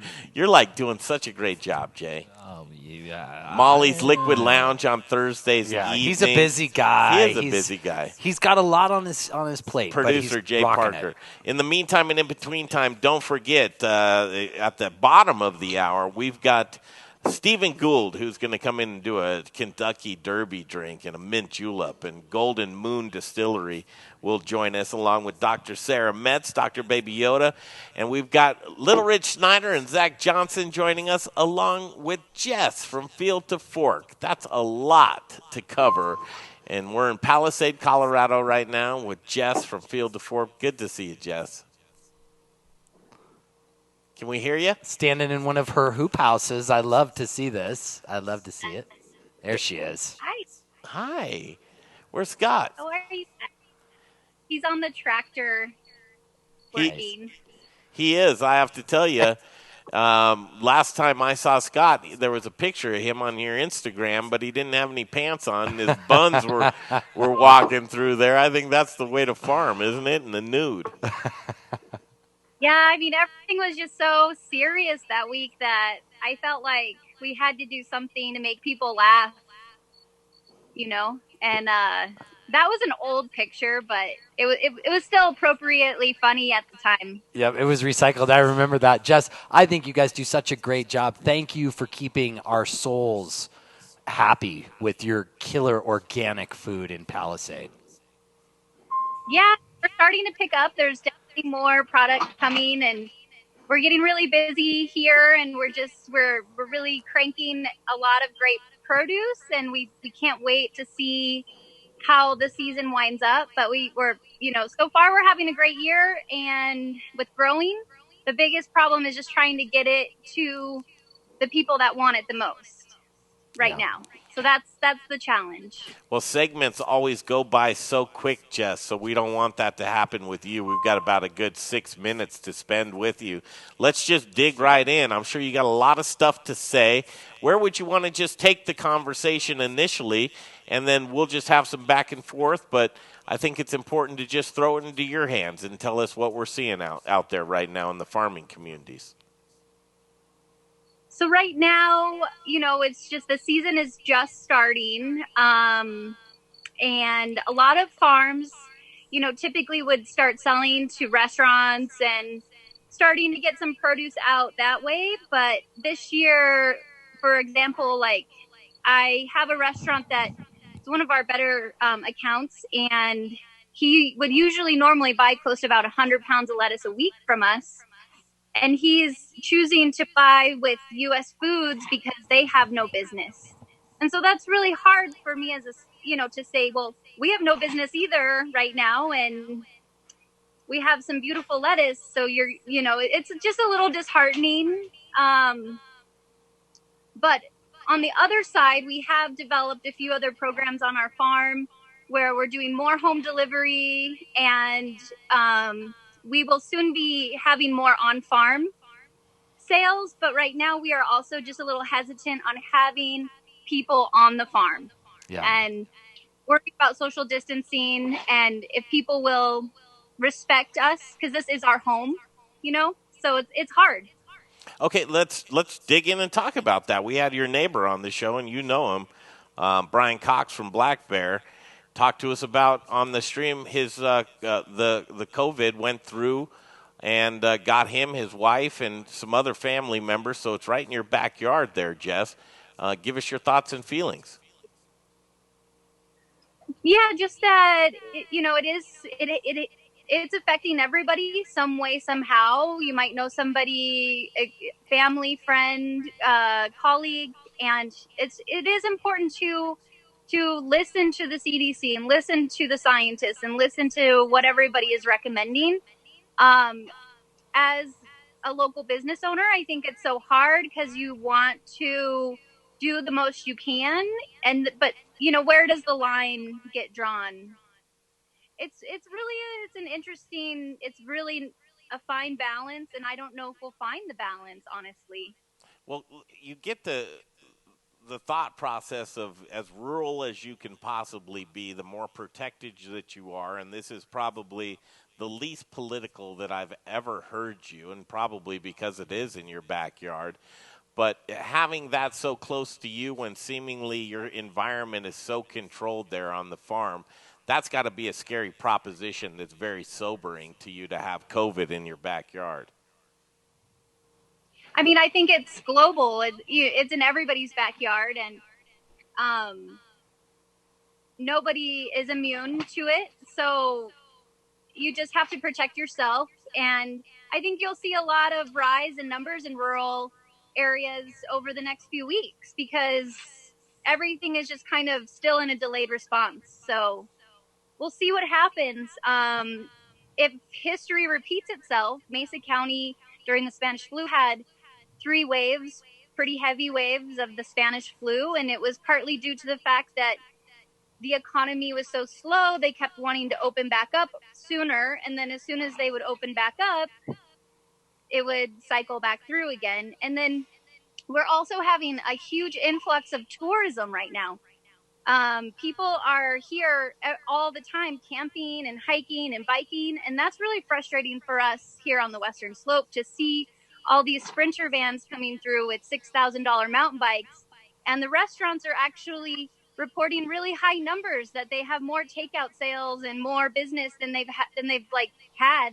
Some restaurants are having record days right now. Yeah. Well, and I want to tie back into the statement that you made, Jess, because that actually shocks me that someone in your town, in rural America, is going to support a broadliner versus going to support your local farm, which is so important right now. That shocks me. I couldn't believe it. I didn't even know what to say. We've actually had the same issue as well. I own a company called The Spice Guy here in Denver, and we do national sales. But we've had a lot of customers say they're going to just buy with one person for the moment to control their accounting books because their accountant might be laid off or they can't pay me, so they have to get it somewhere. And you and I are in the same business where you can get spices from a lot of places, you can get lettuce from a lot of places. It's one of those frustrating bits, and quality is sort of out the window at the moment, and you can taste it when you order the takeout. I agree, and I think that the takeout numbers and their sales would increase if their product was a little bit better. That is such an interesting angle on this because, we've had this conversation for years with Restaurant Week. Do you sacrifice your quality so you can meet a price point? And now it's interesting to hear what you're saying because you actually don't give someone the experience that they deserve and you want to give. Mm-hmm. No. And our sales, of people just wanting to buy from us are up substantially, but how can you serve 300, 400, 500, 600 people weekly and then go, oh, I'm not going to get COVID. I'm going to talk to all these people. I'm going to touch all these people, but I'll be safe. I'll be fine. That's just irresponsible. Yeah. Boy, but it does seem like things are growing. We're in springtime. I mean, the positive that I'd like to talk about is what's behind you, because I know there's some tasty greens. Yeah, that like I'd love in some of my salads or sautéing different things. It looks like production's going. Look at that. Some red shard, rainbow shard in there. Is that what we got first? Big old elephant ears? Yeah, it's a rainbow. Nice. It's beautiful. Really nice sugar carrots, candy carrots, and tomatoes are getting really nice and big. Hey, Jess, do this. I want to spend two more minutes with you, but I want to have the best for you. I want you to talk about production and distribution and how things were and how things may have pivoted right now and how people are supporting their local farms right now. So, I mean, our CSA model that we offer on our farm, it filled up pretty fast. I mean, it always fills up, but it definitely filled up a little bit quicker than we have in the previous few years. And, the hard thing is usually this time of year we start selling a lot of lettuce to like Growers Organic, to local restaurants, selling Swiss chard, kale, a lot of leafy greens this time of year because we're in like our leafy green phase of the season. And I'm just hesitant because I know Brian, at Growers Organic, restaurants have slowed down. So he needs grocery items because he's doing more grocery. So now we're looking at head lettuces as opposed to salad blends. So he can then offer these beautiful butterhead lettuces and things like that to maybe natural grocers or Whole Foods. And hopefully we can kind of pivot that way with wholesale and be able to, because we can't clamshell like thousands and thousands of salad mix of what a grocery store would go through. Our little local grocery store, they do about 100 clamshells of lettuce with us every single week, maybe twice a week. But when it comes to trying to get things over to Denver, I can't clamshell 3,000 clamshells of lettuce. It's just not on my small little farm. Yeah, most of your business should be coming from the western slope right now, right? I mean, the Front Range, as much as we'd love it to be an option, the CSAs in your local communities are probably taking the lion's share of what you're growing right now. Yeah, definitely. But we still have a lot of produce that we're not able to really figure out how we should sell it, how we should package it, how we should get it to somebody like Brian or to a restaurant that might be interested in. And honestly, it's so hard working with restaurants right now because it's like, what are they going to buy? $25 of produce? That's really not worth my interest either, So it's a big challenge. But yeah, the CSA is great. Our community supported agriculture program is wonderful. And we're doing a home delivery, which works out really well. So we don't have to have anybody on the farm. But very soon, people are going to start coming on the farm. And then also with farmers markets, we're not quite sure how that's going to work. But yeah, everything is just really different. Well, you would have already been at a farmer's market, right, Jess? I mean, because they would have started this. No. Yours don't start this early? In Denver, they usually start right the first week of May. Ours start in June and July. We have it's a little, we don't have any 4-season markets or any early markets. It's all just like main season. Gotcha. Hey, Jess, thanks for letting us catch up with you tonight on the show. We'd like to catch up with you on the stream this week if you'd allow us, and I think I want to see more of the crops this week. I love those glasses, though. Good to see your face. Okay. Yeah, and say hi to Scott and Clyde for us. Yeah, let's do a little virtual. We could do a virtual farm tour. I'd love it. Thanks so much. Say hi to Scott, and we're going to take off and take a break right now. The Modern Eater Show on iHeartRadio. Choose your path through Cyberland. Don't forget to check us out on Instagram and Facebook for all the fun photos and videos. Just search The Modern Eater or check out the website, themoderneater.com. Attention SSI recipients. If you did not file a tax return last year and have children under 17, you must act now to get the $500 economic impact payment per child. If you do not act by May 5th, you must wait until next year to get those payments. Go to irs.gov and enter your information in the non-filer tool by May 5th. That's irs.gov. This message produced by Social Security at U.S. taxpayer expense. Hey, Colorado, sports betting is now legal, and BetRivers is the app for sports bettors. BetRivers offers both a premier in-game betting experience and live streaming of events worldwide. That's right, you can bet on the game as you're watching, right on your mobile device. Signing up is easy, and you can open your account by depositing as little as $10. Go to BetRivers.com today. That's BetRivers.com, Colorado's premier sports book. Must be 21. A gambling problem? Call 1-800-522-4700.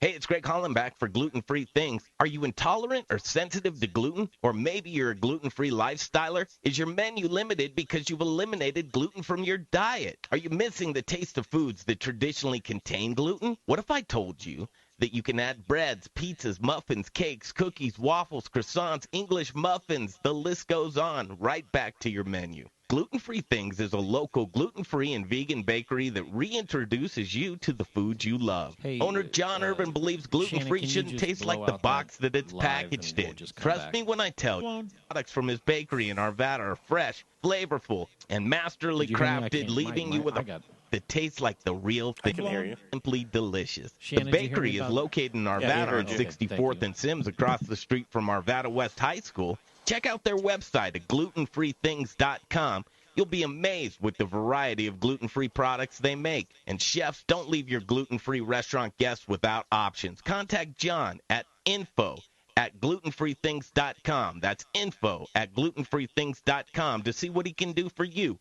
Give him a shot. 11651 West 64th Avenue in Arvada. It's Gluten-Free Things. Hey guys, it's Carly Smith, the Fairy Godmother here. Don't get too excited. Live from Studio Kitchen, Colorado. I love your guts.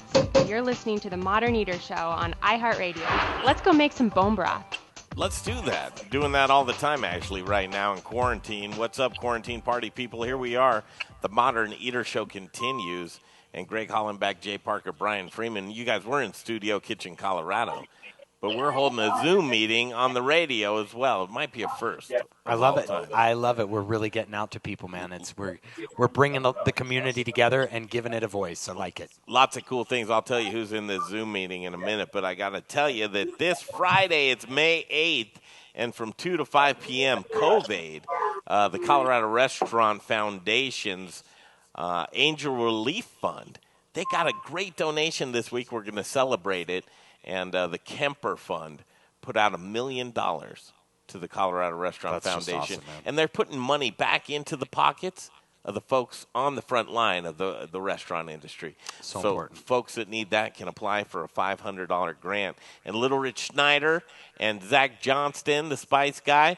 And look who we have right here with us, Rob Drapkin, the headliner of COVID. Good to see you, Rob. Good to see you. Man, it's Saturday night. Usually you'd be in a smoky bar somewhere. Well, I guess not smoky anymore. My album release show was scheduled for tonight. Really, it was? Oh, my goodness. Well, at least you're spending it with us. Thank you. Now it's with you guys.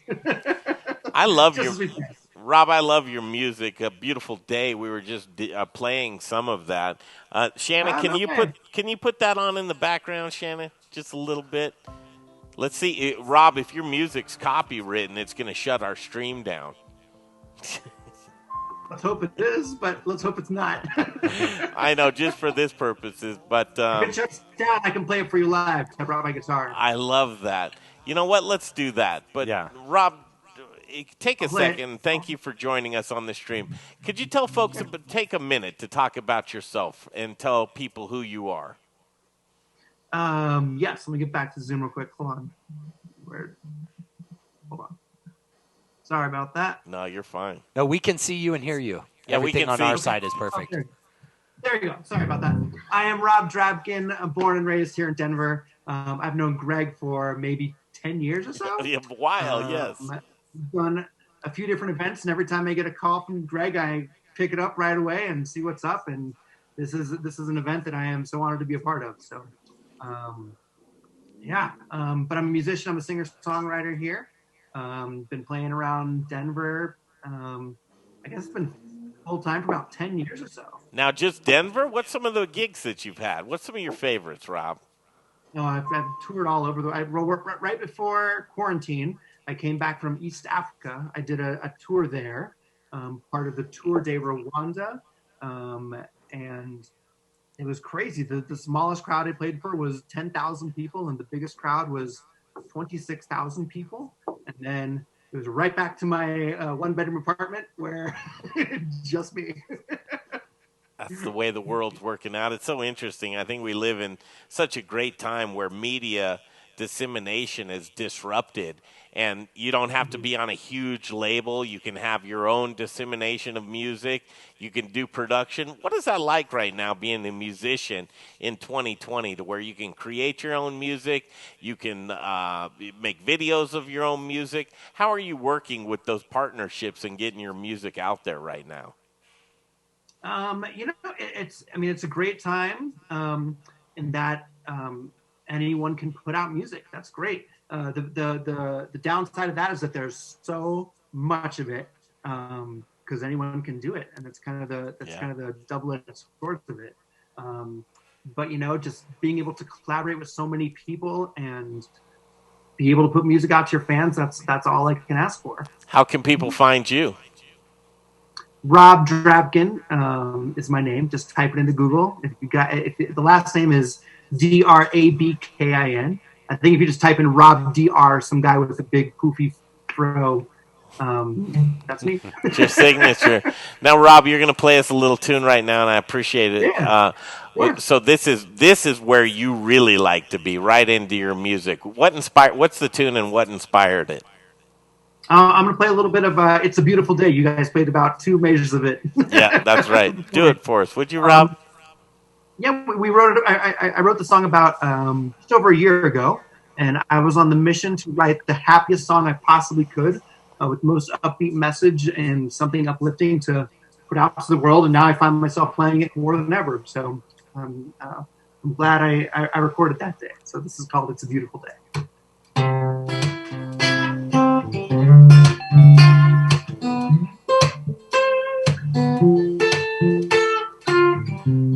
This morning woke up holding my head, hearing my heartbeat all night long.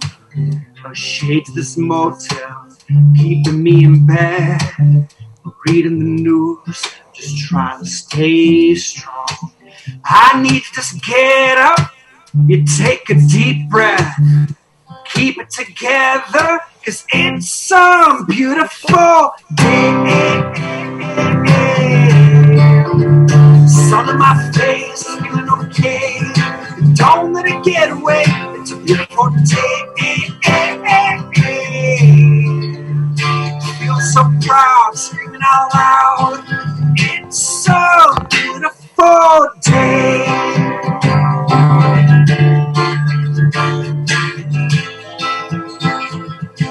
It's a beautiful day. I used to feel sad, now I'm satisfied. I'd fall to pieces, now it's peace of mind. The words of my mother, they speak the truth. She always says, son, you make it through. I need to just get up, we'll take a deep breath, we'll keep it together. It's so beautiful day. Sun on my face, okay, and don't let it get away. It's a beautiful day. Feeling so proud, screaming out loud. It's so beautiful day.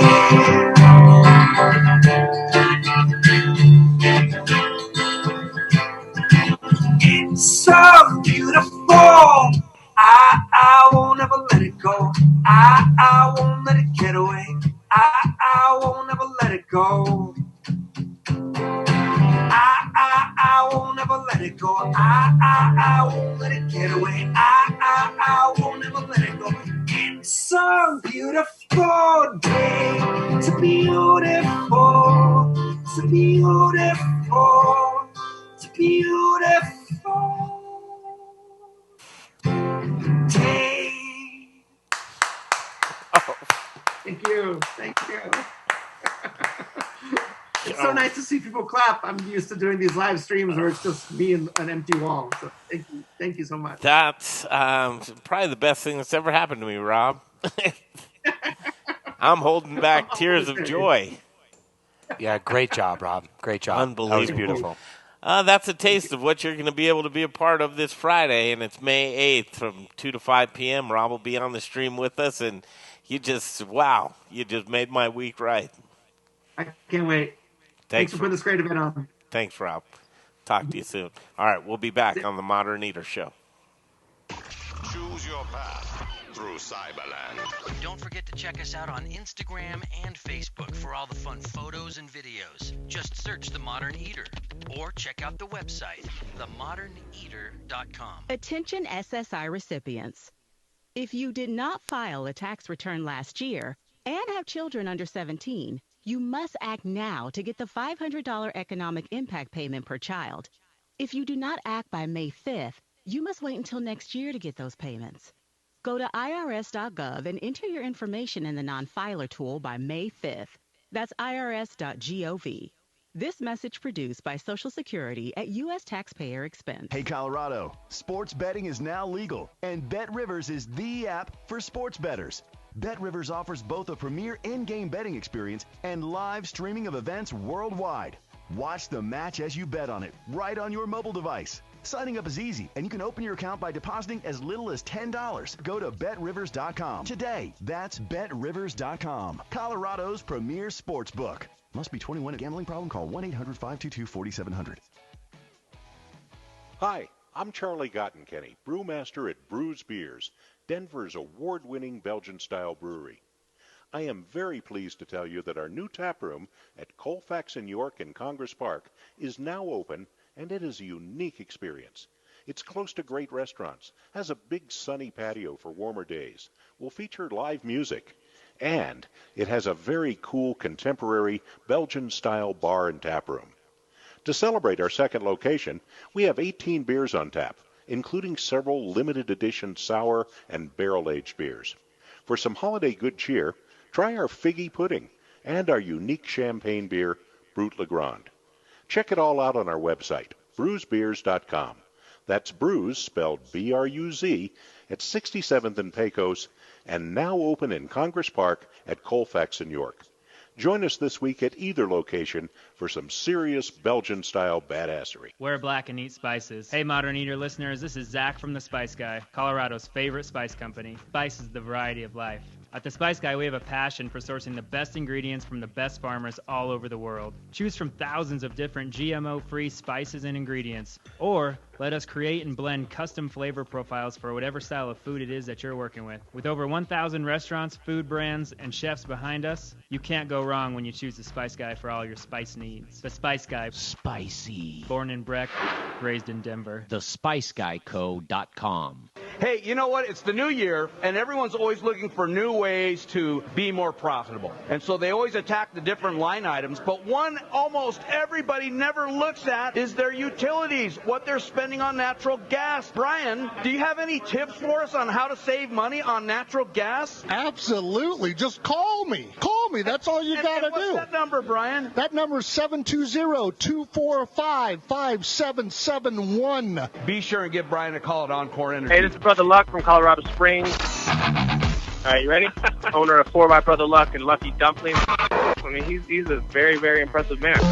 And you're rocking with the Modern Eater Show on iHeartRadio. All right, back at it. The Modern Eater Show continues. That was just probably one of the... Shannon. Hey, Shannon Scott, can I hear your voice? Your what? Your voice. Yeah, there you go. We've been doing this for a while, man. My man, that was pretty special, what just happened there. Excellent. So to have a Zoom meeting so none of these callers are coming through iHeartRadio right now. They're all coming through Studio Kitchen, Colorado. I'd say you barely need me, but we know otherwise. We do know otherwise. Okay, Shannon Scott back at the Death Star, our iHeartRadio affiliate, 630 K-How. Brian Freeman, myself, Greg Hollenbach, and Jay Parker in Studio Kitchen, Colorado. We have Little Rich Snyder at Rocalitas Tortillas right there in the boxes. Hey, Richie, what did you think about that last segment? That was awesome. I mean, what a timely song. You It know was- he didn't just write it in the past week. It was perfect. It was absolutely perfect. Stephen Gould, he always impresses, and from Golden Moon Distillery, he's at the Golden Moon Distillery Speakeasy, right? No, actually, I'm in my own home basement. We call it the distiller's basement. Welcome to my home. You're kidding me. Beautiful. I love it. Stop. All right, let's take it from there. Derby Day was supposed to be today, right, guys? Well, Derby Day is today. Unfortunately, the Derby's been rescheduled for September. But that doesn't mean you shouldn't make some Derby drinks. We're going to make a couple of cocktails with you, and why not? Stephen Gould, he makes delicious drinks with his delicious spirits. I have to imagine you're using your own spirits? I am. Tonight, we're going to be using Gunfighter Port Finish Bourbon. We're going to be making both a mint julep and a classic old-fashioned. And if we have time for a third cocktail, we'll see what happens. What's the history behind the mint julep? Do you know?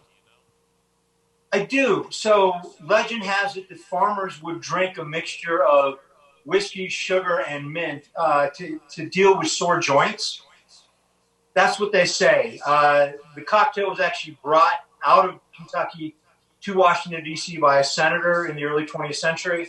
And in 1938, the cocktail, because it was so popular, was named the official cocktail of the Kentucky Derby. And it is the official cocktail to this day. Your better half is behind the camera right now, right? What's her name? Is it? She is, but she could walk over here if you Well, want her to. I want her just to zoom in and then walk over there. So just take that thing and see if you can zoom in a little bit, because we'd like to get in really on Steven and the glass. And then, go over there and join it, because I have to tell you, we did a sound and video check. You did a great job. I don't know what they call that, but I think it's called marrying up. Perfect. Here it goes. But the phone isn't sideways. I hope I didn't throw this off. It was in a perfect spot. I just wanted to zoom in a little bit. And I think you just pinch it and pull out. I really can't zoom in. Okay. I you don't just have pinch control the over screen. that window. All right. You just pinch the screen and pull out, but that's perfect. Yeah, it looks good. It looks good here. You're getting there for sure. Okay, cool. All right, you guys. You take it away, Steven. Make that delicious cocktail. Excellent. So we're going to do a classic mint julep. This is the Derby cocktail. We're going to start with a julep-style glass. You can do this in a Collins. You can do this in a variety of different types of glasses. But this glass actually is an old Depression-era water glass, but it's the size and shape of a modern mint julep glass. So I like to use this. Now what I'm going to do is I'm going to take a bar spoon of sugar. Now you can use a 1/4 ounce of simple syrup. You can use a sugar cube. Just take a bar spoon of sugar, put it in the bottom of the glass. I'm going to take just a touch of water. And then I'm just going to stir up that sugar a little bit, break it down. Then I'm just going to take some mint. Ooh, I can smell that mint from here. This fresh mint. And I'm going to take and muddle it. Now, what I want to do is I don't want to muddle it and make it into mush. All I want to do is bruise the mint a little bit so that you get the mint oil mixing with the sugar and the water and ultimately with the whiskey. So just kind of bruise it a little bit. Now we're going to take 2 ounces of our Gunfighter bourbon. The Gunfighter bourbon. So you Ike Turner the mint, just bruise it up a little bit, and then you get the Gunfighter in there. Nobody liked my Ike Turner reference. Oh, we smiled, you know. And here's the fun part. Got some ice. I got a hammer. All right. And I got what's called a Lewis bag. Now, what's so important to have that ice that's broken up? What are they? Just crushed ice, right? Yeah, it's crushing ice, but those bags are cool. You know, this is old school right here, man. Yeah. This is how it was done. So I'm going to take the Lewis bag. I'm just going to put a twist in it.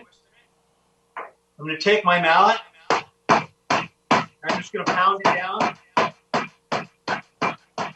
I want this drink already right now, don't you? So You it's all smell the nice and mint? crushed. Yeah.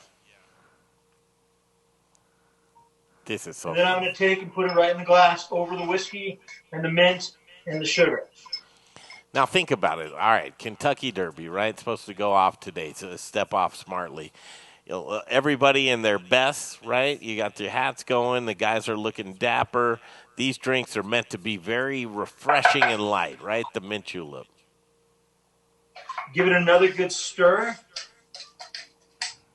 A little bit more ice.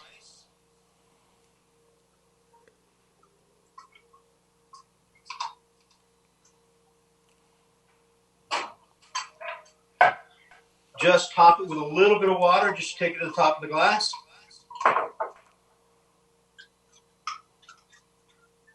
Nice big hunk of mint as a garnish.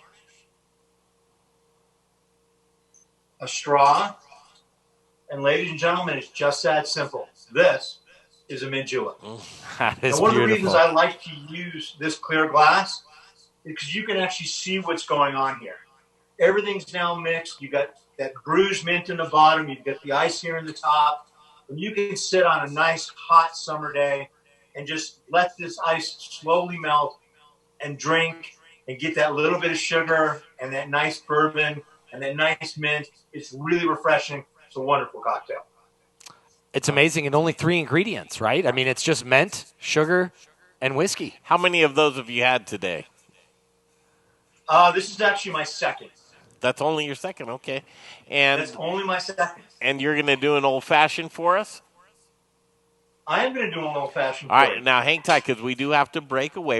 You get set up, okay? Have you ever made an old-fashioned for a psychologist? Have I ever made an old-fashioned for a psychologist? Yes. No, I don't think I actually have. Well, you are going to next because Dr. Sarah Metz, we call her Dr. Baby Yoda, she's going to join the stream with us, and we're going to end this out in Booze in the News, all the booze news you can use. And Golden Moon Distillery's Stephen Gould, he's in his basement. Is this seriously your house? This is seriously my house. What's your most favorite prize bottle behind your back bar right there? Oh, God. I've got some stuff that's hidden, but I'm going to show you one bottle that I think is an amazing product. Hang on a second. We're If I can going. find there it is. We're digging Do deep. that when we come back. You know what I'm saying? So I know this is one of the big guys. All right, products, hold it right there. but it's a really Hang on. Don't show us. tasty product. Hang on. Don't show us. Steven, don't show. Don't show. All right. When we get back, yep, you saved us. Can I move it up? Is this? Can I move it up now? Yep, you can. Is this Debbie with us? Debbie or Karen? One of the two. Karen. Karen, good to see you. Karen, you hang on there. Thanks for catching that. We'll be back. The Modern Eater Show continues. Choose your path through Cyberland. Don't forget to check us out on Instagram and Facebook for all the fun photos and videos. Just search The Modern Eater or check out the website, themoderneater.com. Hey, Colorado, sports betting is now legal, and Bet Rivers is the app for sports bettors. Bet Rivers offers both a premier in-game betting experience and live streaming of events worldwide. That's right, you can bet on the game as you're watching, right on your mobile device. Signing up is easy, and you can open your account by depositing as little as $10. Go to BetRivers.com today. That's BetRivers.com, Colorado's premier sports book. Must be 21. A gambling problem? Call 1-800-522-4700. Attention SSI recipients. If you did not file a tax return last year and have children under 17, you must act now to get the $500 economic impact payment per child. If you do not act by May 5th, you must wait until next year to get those payments. Go to irs.gov and enter your information in the non-filer tool by May 5th. That's irs.gov. This message produced by Social Security at U.S. taxpayer expense. Hey, it's Chef Elon Wenzel, owner of Element Knife Company. If you cook, then you'll know the importance of a quality knife and proper care. My training in Japan exposed me to exceptional cutlery. That's why I am so excited to offer you the knives I fell in love with. Element Knife Company is chef-driven, and my goal is to support and educate. Get at me for a knife clinic or conversation. Find me at elementknife.com or by simply calling 303 888-460-4628. For the best knives in your kitchen, think Element Knife Company. Hey guys, Chris Johnson here, owner of Rome Sausage, your hyper-local source for all things sausage awesomeness. My family is proud to carry on the fine traditions of Rome's founder, Jerry Rome, by producing a variety of amazing sausage in small batches with an eye on quality, not quantity. Every batch is made here in the great state of Colorado by hand mixing spices, utilizing lean cuts of pork to make an outstanding product. Sourcing ingredients and materials locally, we are committed to supporting local vendors, chefs, restaurants, and the entire Colorado food scene. Getting hungry yet? Brats, Italian, breakfast, hot Polish, green chili, chicken apple, and the world's best chorizo. You can source all of our sausage through a variety of food service distributors. If your distributor doesn't carry it, call us. We'll come direct. You want a custom item? We'll do that too. Samples, and of course, sausage jokes, can be had by contacting me directly at chris@romesausage.com or by phone at 303-296-7663. The modern eater loves Rome sausage, and I know you will too. What do you get when you have two women who love to play with corn? A unique craft distillery, of course. Let me explain. Hi, my name is Alex Tudor. My mom and I own Meridian Spirits, located right here in Colorado. Chances are you've seen our award-winning Coop Gin and Coop Vodka on the shelves at many fine local retail locations. Here's our mission. My mom and I believe that family is important, and our business is a reflection of that. When you taste our delicious and locally crafted spirits in a cocktail or by themselves, you'll taste our passion for what we do. Hear our story and watch our progress this year on The Modern Eater. We love to share because everything is more fun with friends. Next time you choose a vodka or gin, consider us, Meridian Spirits. Now it's time for the Modern Eaters Booze in the News segment. I like my beer cold, my meat grilled, and my entertainment explosive. All we need is a chair and a cooler beer. Here's your booze news. Okay, friends. Welcome back to the Modern Eater here. It is Saturday night in the Mile High City. Greg Hollenbach, Jay Parker, and myself, Brian Freeman, here in Studio Kitchen. Really excited for this last segment here. It's one of my favorites, Booze in the News. We are going to learn how to make an old-fashioned with our friend Stephen Gould from Golden Moon Distillery. Hey, everybody. We're also bringing on our Dr. Sarah Metz, Baby Yoda. She's going to be joining us to make sure we're staying mentally healthy with these cocktails. And I also want to say thank you to Little Rich and our friend Zach Johnson from The Spice Guy. Yep. So welcome back, Stephen, and show us how it's done. Well, before we broke off, thank you, Yes. Brian. That was a great intro. I really appreciate that. Saturday night in the Mile High City as we're all just kind of reflecting upon a week, and Stephen Gould standing by to make this cocktail. Got to say hello, Dr. Baby Yoda, Dr. Sarah Metz. How are you tonight? I'm good. I'm excited about this cocktail. This is one of my favorites. What are you a doctor in, Doctor? I never told you, did I? I'm No. totally faking this whole thing. What? I'm a doctorate in psychology. I said it right then. So before we broke off, I said, I can't help you if you have a heart attack, but mental stuff, I gotcha. good. I said to Stephen Gould, I said, have you ever made an old-fashioned for a psychologist? He said, I don't think that I have. And so you're going to do it. Now, you like spirits, Doctor. Is an old-fashioned within your wheelhouse? Do you like that? And old-fashioned is very much in my wheelhouse. This makes me very happy, yes. And what is it about an old-fashioned that you like? Me, I like the big ice cube and the expressed citrus that has a little bit of flame to it as well. I'm the same way. Anything that has citrus in it, I like. And an old-fashioned with plus the big ice cubes totally fits the bill. All right, you direct the segment. Can you see Stephen Gould right now? I can. He's very little. He's at the top. Hi. He's at the top. All right, get him to make us an old-fashioned, Doctor. All right, let's do it. Make the doc a drink. All right, here we go. So an old-fashioned is a family of drinks, actually, that really date from the mid-1800s, and they always have a little bit of sugar, a little bit of whiskey, bitters, and a little bit of whiskey or some other spirit. So a classic old-fashioned is what we're going to do today. It is going to be made with our gunfighter bourbon, just like the mint julep we just made. And so we're going to start with just a little bit of sugar. Again, I'm going to use a bar spoon, put it right in the glass.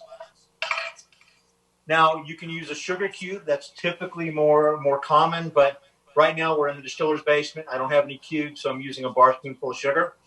I'm just going to put a splash of water in there. A lot of people don't, but I like to put a splash of water in. Just give it a good little stir.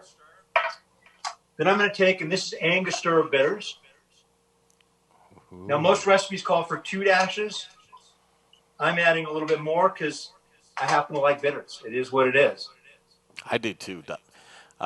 So a lot of folks, they'll say that muddling is the thing of the past, that your grandpa's a muddler. Are you a muddler, or are you going to do this old-fashioned with no muddling? So, again, right now, if you look in there, we've got sugar that's been diluted a little bit with that water and those bitters. Yeah, are you going to throw an orange in there? If I had a sugar cube, I'd muddle it. I'd just take and break it up a little bit. But you really don't need to do a whole lot of breaking it up. And then I'm just going to take the big rock and slide it right in the glass like that. Oh, okay? Yeah. All right. Now, I'm going to grab my Yari, my stir glass.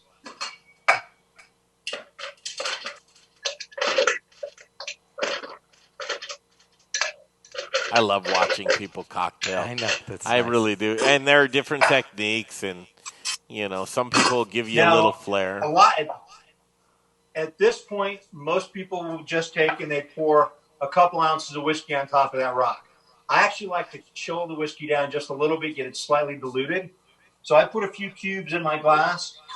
We're going to put 2 ounces of the gunfighter bourbon into the stir glass. All right, so every time somebody does something or they have a nuance, I listen to them, but I always have to say why. Is that going to make the whiskey a little more approachable in your mind to be chilled, or why are we doing that? It's gonna make it. It's gonna chill it down a little bit. It's gonna slightly dilute it. So proof which means it down. That first sip is not going to be too boozy. Nice. Okay. And then you want the big rock, if you can get it, so that you don't get too much dilution and it keeps the cocktail nice and cold. So now I'm just going to pour that slightly chilled whiskey on that rock. And then we're going to take some orange and we're going to cut our garnish. We're going to cut our orange zest. I can't wait to see what he does. Be careful with a sharp knife, but what you want to do is just cut the outer part of the skin. Are you going to express this right here on the rim? I am indeed. Express my rim. I don't even know what that means. So what you want to do is you only want a little bit of the white because this pith is bitter. What you want is the outer part of the skin, which has a lot of oil in it. And then we're just going to take and we're going to squeeze it a little bit and get a little bit of that oil all over the surface. And then I like to take, now that there's oil on this skin, is I'm going to go around the rim. And I'm actually going to go down the side. The reason you're going to go down the side is to get a little bit of orange oil on the person that's drinking the cocktail's fingers. And that'll aromatize like a perfume, and it'll just make the experience better. Then because we got that big cube, I'm going to just sort of give it a little twist like this. Just gently slide it right around the cube into the glass. And ladies and gentlemen, that's a bourbon old-fashioned. Yes, please. Well done. Well done. Wow. We all want one right now. Doctor, did you bring your glass of wine to the party tonight? I didn't. I'm depressed that I don't have that as my drink tonight. Man, that's gorgeous. All right, we asked Stephen Gould. He's in the distiller's basement right now. Your most prized bottle, we teased it. What's it going to be? So that's a really tough question. I mean, obviously, if you look behind me, I've got a sizable bar. I've been collecting booze for many, many, many years. Now, I got a hold of a bottle a friend of mine sent me from Scotland the other day, though. I'm not going to say it's my most prized bottle, but I'm really, really excited to try it. I thought it said... And that's the latest release from Tobermory Distillery. And it was made by my friend Ian McMillan. And I just got this. I'm so excited to try it. You've no idea. So this is a 20-year-old Tobermory. Wait, hold on. Nice. Nice. What do you mean gonna be? You said you're so excited to. Why wouldn't you do it right now on the Modern Eater Show? I'll do it right now on the Modern Eater Show. Let's do that. Let's bring this out. Thank you, sir. Steven, that's beautiful. All right, to go through the motions. You're unboxing this right now. Unbox it and start talking about it and what you're looking for as you're unboxing it. So this is a 20-year-old Spanish Oloroso Sherry cast finished Scottish whiskey. It was made by Ian McMillan. Ian and I are good friends, and we're actually doing a project where we're co-master distillers in Ireland together. And Ian was over here a few weeks ago. We were doing some prototyping for that project at Golden Moon. And Ian pulls us out of his bag and says, we're about to release this. So I've been meaning to open this. I'm opening it now. And so this is a Depression-era juice glass. I happen to love these old press glasses. And these small ones, I think, are great whiskey glasses. Everyone loves the Glencairn glass. It's a beautiful glass. Everyone loves the neat glass. It's a beautiful glass. But there's just something cool about these old, heavy Depression-era glasses to drink whiskey out of. So I'm just going to put a couple of fingers in there. I'm going to smell it. You're drinking. It's got a little bit of sherry on the nose. It's warm. It's got a nice sweetness.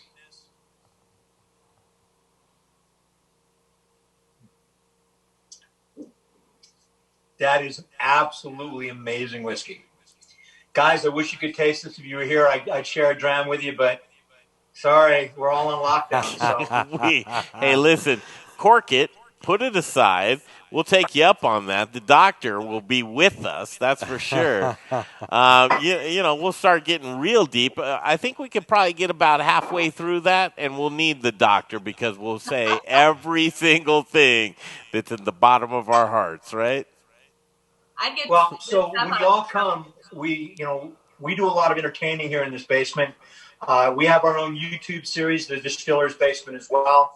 And what we do, aside from making cocktails, is we bring chefs, restaurateurs, professionals from around the spirits world into this basement and cook some food and drink some cocktails and hang out. So it's the perfect thing for you guys to join us. Thank you, Stephen. I appreciate it so much. You know Can I him. add one last thing, if you don't mind? Yeah, well, can you do this? If you stick around for just a second, we're going to go after hours. Join us on the Modern Eater Facebook stream, and we'll come back. Thank you, Shannon Scott, back in the studio. Our whole cast and crew will be back with you next week on 630 KHOW. But we're continuing right now on YouTube and Facebook. The Modern Eater Show After Hours continues right now. Hi, I'm Jay Farner. Okay, we're back. Yes, you can do whatever and just let it go, actually. Good to see you, Stephen. So what I wanted to say was, right now we're all going through a tough time, and there's lots of small businesses that are really struggling. And distilleries, breweries, wineries, restaurants, your local corner store, every neighborhood has small businesses in it.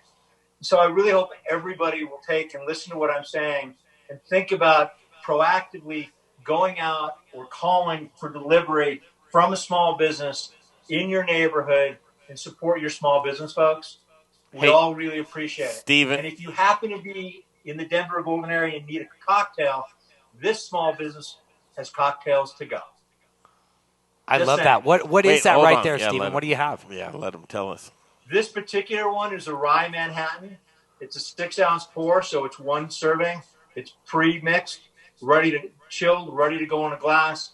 We offer about 7 different cocktails right now in both a single serving and a 750 milliliter, so a little over 4 serving bottle at both Golden Moon Speakeasy in downtown Golden and Golden Moon Distillery. Very cool. Hey, Dr. Metz, Yes, Dr. Greg. can I call you Sarah? I don't think I've ever called you Sarah. Please do. Everyone calls me Doc, but I'm fine with Doc or Sarah, either one. Can I call you Sarah? Not Dr. Nutt. Formal. You have turned into quite the local gal, along with Nick. So when you heard that maybe a month ago or 2 months ago, that would have been a little bit different. But to see what he did on the stream tonight, and Stephen Gould, local, and what he just had to say, what would you say to that, being our new local warrior? I'm taking notes as always. I'll go back through and I will be visiting to get my cocktails, and I'll make Nick drive so I can try it on the way home. Is what will be happening soon. But I'm a big fan. I think I have learned in the last month or two and really become passionate about supporting local. We just moved to Castle Rock, and so we've been trying all the local joints around here and been eating really well. And so I am fully on board with support local. Aren't you guys loving what you're seeing as it's far great as to see. creativity goes from these local spots, these local restaurants, some of the food deals that are out there, what their menus look like, how they present it to you? Because having that, look at this. Here they are. Hey, what does she think of it? Yeah, well, how is it? So, ladies and gentlemen, I'd like you to meet my business partner and my wife, Dr. Karen Knight. The other doctor. Yay, there's two of us. I was going to say, I love that you were like, I'm not going in front of the camera until there's a drink. And then she's like, I'm This could get... Our basement can be dangerous to your mental health. Karen, what are you a doctor of? Okay, this is funny. I'm a pain doctor. So I help pain for patients in the clinic, and the distillery helps pain for people outside of the clinic. We used to call those rock and roll doctors. You a rock and roll doctor? Because I need to see you soon. We got Dr. Sarah Metz, too. A distillery and a doctor. All right, cool. I like that. Oh, yeah. All the pain points. We've got them covered. Yes. Saturday night. Everybody, here it is. Is this the new normal? We sit around and we talk to, because we would all be together tonight, right? I mean, that's how this would work out, and we will soon. But here we are on the stream Saturday night. It's kind of cool to see inside of the distiller's basement. Yeah, Stephen, you have a beautiful bar. You really do. Thank you so much. This is tough on everybody. It's not going to be done as soon as we would like. It's not going to be done as painlessly as we would like, but it will be over. It will pass, and we will move forward. And that all of us will. It's just, you got to have faith. You got to keep moving. Who has the most interesting space? I think it's probably you guys right there in the distiller's basement. Can we get a tour of that back bar? I really want to see what you have. What's your tequila arrangement? Do you have any tequila up there? Oh, I'm going to show you this right here. Well, and do you organize it? Oh, Fortaleza, he's a man after my own heart. So I'm friends with Guillermo. Guillermo owns Fortaleza. The whole folks at Fortaleza, they're great people, make a wonderful product. They've always been very kind to me. If I'm going to go to any tequila on the market, this is going to be where I start. Yep. Do you have tiki torches up above you? Is something on fire above you? Or because no, it's a little cat with a hand. No, it is? Yeah. It's a little Chinese. It's a Japanese cat. Yeah. So how do you organize your bar? Is there a method to the madness? I love to catch up with you because you're a connoisseur, the bon vivant. So the lower level is most of my working spirits. You've got foreign whiskeys here, Irish, Scottish, Japanese, Taiwanese. Then you've got Colorado spirits, Texas spirits, Missouri spirits, a few other cats and dogs. Then you go into liqueurs, some of which I've made, some of which other people have made. Look at this bar. And then you sort of shift on this lower shelf into Amari, various types of potable bitters, everything from Campari to Zucca, which is really smoky. Do you have a Contrado bitters? Whoa, Brian almost fell I wanted to right look there. at the TV more. Hey, I love this product. Steven. Isn't that incredible? That's Stephen, you have legitimized yourself in so many ways tonight to me. Thank you. All right. Wait, show them the tiki bar. So we'll get to the tiki bar. So this is one of my favorite spirits. This is actually a small distillery in Rome. And it's a Gentian Amaro called Amaro Formidable. It's crazy bitter, but it's really fun to play with. And then if you go up, I've got absinthe over here. Of course, I make an absinthe. but most of the absinthe I have in my bar are made by friends of mine. We go into a few other herbal liqueurs, ours, other people. Then we go into gins, and most of the gins I have in my bar have either been given to me or produced by friends of mine. So, for example, my friend Dr. Ann Brock at Bombay, this was her first release when she became Master Distiller of Bombay. It's limited release, beautiful gin. How long can you keep that after it's been open? You know, people will argue this, but I've tasted spirits where bottles were open 75 years ago, and the spirits taste fine.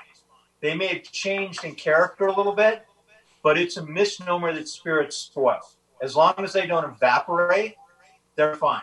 Would a darker or a more sugar? Well, I would assume a more sugary spirit. Well, remember, alcohol is by definition a preservative.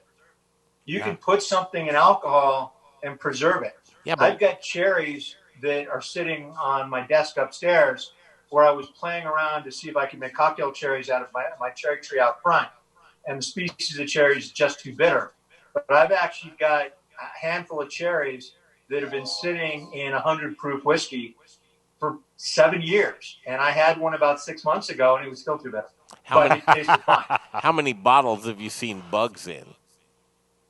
Well, but that's improper improper storage. storage. Occasionally, no matter how good a producer you are, occasionally you get a quality problem like that.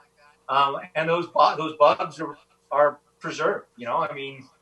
It's just like if you look at old lab samples, the biology labs, they're preserved in alcohol typically. So the protein is free. The protein is free. Yeah, I think I'll pass on that. Actually, there's a fad right now in the gin world of making gin with ants. And I make gins, but I'm not really going to go down that rabbit hole. But you do see a growing number of gins from around the world that actually have ants in them. And, if people are into that, God bless them. It's just not my thing. Now, Stephen, why? Why would you put an ant in it? What would be? Well, why would you put a damn snake in some spirits, man? I've drank out of those. Well, so we can talk about both. So let's talk about the ants first. So the ants typically eat what is in their local environment. And so the ants actually have a terroir, just like any other sorts of food. And so when you put the ants into the spirit, the ants are going to impart basically the flavors of their diet, if you will. So, which is what? What's the diet of an ant? Well, yeah, that's interesting. I mean, I'm with you right there. I understand this concept of what you're saying really clearly. I mean, terrifying to me. I'm not going to go down that rabbit hole, but I understand why people do it. Now, you mentioned Doctor, snake. I'm with you. Tell us the snake. Tell us the snake. No, thank you. I'm a gin girl, but I am not a ant and gin girl. Hey, have you ever, Doctor, have you ever had a spirit with some sort of animal inside of it, whether it be a snake or a tequila with the worm? Yeah. Have you ever eaten the worm, Doctor? I have never eaten a worm. I have no interest in eating a worm. I just want an old-fashioned with my orange in it. Why do they put things inside of spirits, Stephen? So typically in Asia, you see snakes in both wines and spirits all over the entire Asian region. You've also seen snakes in Eastern Europe and in Northern Europe put in various types of spirits historically. The biggest reason is because a snake is very phallic, and there's the belief that it will. Who's laughing right now? Strong like a bull. More proficient. I'm not making this up. Strong like bull. Is Nick in the background laughing while he's peeing on the blackberry bush? He probably is. Yeah. The snake. I've drank from the snake before. I think there's a mental thing from it. That night though for you, Greg. It was an interesting night, but I think it's more of a mental thing that there's a snake in there, right? Well, remember, people drink with their eyes and they drink with their emotions. Yeah. And so if you believe that the input of the snake does something, chances are it will. It's the placebo effect. At the same time, people like the show. So in China, for example, it's very often you'll see people at important dinners. They'll actually take a snake and they'll bleed the snake and put the blood in baijiao, in Chinese spirit, and they'll give it to the honored guest to drink, and that's a real honor. I've worked in China, and I've had people do this many times. It's not really my thing, but if it's what they're into, God bless them. I'm one of those people that, however you want to drink your alcohol, however you want to consume your food, if you're not hurting other people, that's the right way to do it. What's the most obscure thing that you have ever consumed, drink-wise, because of a certain... The most obscure thing, I can tell you exactly when it was. It was 1985. It was April. I was at Jungle Survival School outside the Subic Naval Magazine in the Philippines as a young Marine. And they were teaching us what we could eat. And one of the instructors pulled out a 3-inch long grub, slapped it on a banana leaf, looked me right in the eye and said, "Corporal, eat this." And strangely enough, it tasted like root beer. That's not too bad. That's not too bad. Jay, what was that one thing that you had on the show? That bug that you ate? It was so meaty and big and terrible. There was I ate a beetle and a worm of some sort. Wow. The worst thing that I ate on that it was the worm. The worm just tasted like, if you were if I had ever consumed some sort of shit, then that's what I would compare it to. Now, I've never consumed that, but at least to my knowledge. But drinking-wise, let's talk about drinking, like a ritual of something drinking-wise that somebody has. Well, has anyone ever done the scorpion? There's a drink, right, with the scorpion. I remember there's some kind of tequila or some tequila, I think, with a scorpion in it. I've done the worm.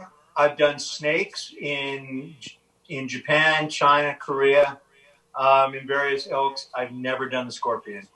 Did you do the monkey head? The monkey I did the monkey brains once. Yeah, you ate the monkey brains. That's right. I like that. Sure. How was that? So I was working in India years ago. I used to be an executive at Ford Motor Company, believe it or not. And I was working in India, and I was taken to this very formal, fancy dinner, and it was kind of weird. Wasn't the worst thing I've eaten. I don't think I'd ever want to do it again. But sounds terrifying. That's not something I would want to do either, especially if it has to do. Give me so I used to be a saucier. I grew up working in restaurants, and I've cooked a lot of meat. I've done a fair amount of butchering. I've eaten a lot of pig's brains and lamb brains. They're a delicacy. And, if you're going to be a meat eater, I believe you should use every part of the animal, and the brain is part of the animal. And, a monkey brain ain't that different, Dr. Metz, what do you think? I'm feeling very insecure about my ability to be a part of this world if it requires me to eat brain. I don't know. I'm adventurous, but that does not sound appealing, I have to admit. That would not be good. Okay, so the 3 most important cocktails on a menu, you guys, what would they be? In my opinion, I would say margarita, old fashioned, and like a rum drink. Like pina colada? You left out gin. You can't leave out gin. I think you can leave out gin. I really do think you can leave out gin of any. Ouch. No. No? I would hit the grade. You can't leave out gin. Oh, really? Thank you. Okay. No, hey, gin is my go-to. Gin is my favorite. Stephen Gold, do you know what a Rob Roy is? Of course you do, right? I do. Should that be Rob Roy is a great cocktail. Should that be in any conversation of top 10 cocktails? It depends who you are, but it's a damn good cocktail. All right, let's see. I think I would go to an old fashioned. I think I would go to a Manhattan. I think I would go to a martini of some sort, a gin martini. I prefer a perfect martini, but a lot of people prefer a drier martini. So one of the two should be on a menu. Yeah. All right, I round think robin. if you had to choose 3 cocktails, it'd be a martini, a Manhattan, and an old fashioned. Do 5. And I really Do 5. think that the old fashioned should be bourbon, the Manhattan should be rye, and the martini should be perfect. I'm right there with you with those. Nice. Okay, Dr. Metz, what should be your 5? 5 cocktails you have to have on your menu at Dr. Sarah Metz. We're going out to eat tonight at Dr. Baby Yoda's. So I would say a gin martini, and I would say there's a place here in Castle Rock that makes a gin martini with a pineapple or raspberry syrup in it. Too Maybe boutique. it's getting way too girly, but it's really good. I would say an old fashioned and a Cosmo. And a Cosmo. Not And bad. a Cosmo. Not Go on bad. a Cosmo. Jay Parker, 5 drinks that you have to have on your menu in your bar. 5 drinks? And turn that way up. What up? Way up? Well, you're very light. I'm light. Okay, there you go. 5 drinks. 5 drinks that you have to have. Now, when you say 5 drinks that I have to have on your menu, But Jay's comes from a different bar, so let's hear what Jay's bar. Jay's bar. Yeah, slow down. I'm just 43 years old. I think I can talk for myself. When you say drinks on your menu, are you saying like it's a menu with a listed drink? Like you're looking at a drink menu? Because that's different to me because a regular bar, you have everything. You just ask somebody to make it. If they're actually listed, a margarita, a martini. Really?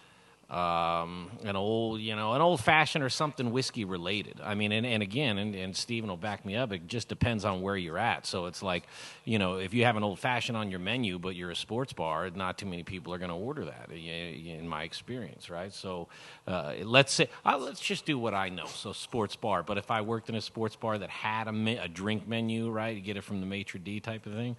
I have margarita.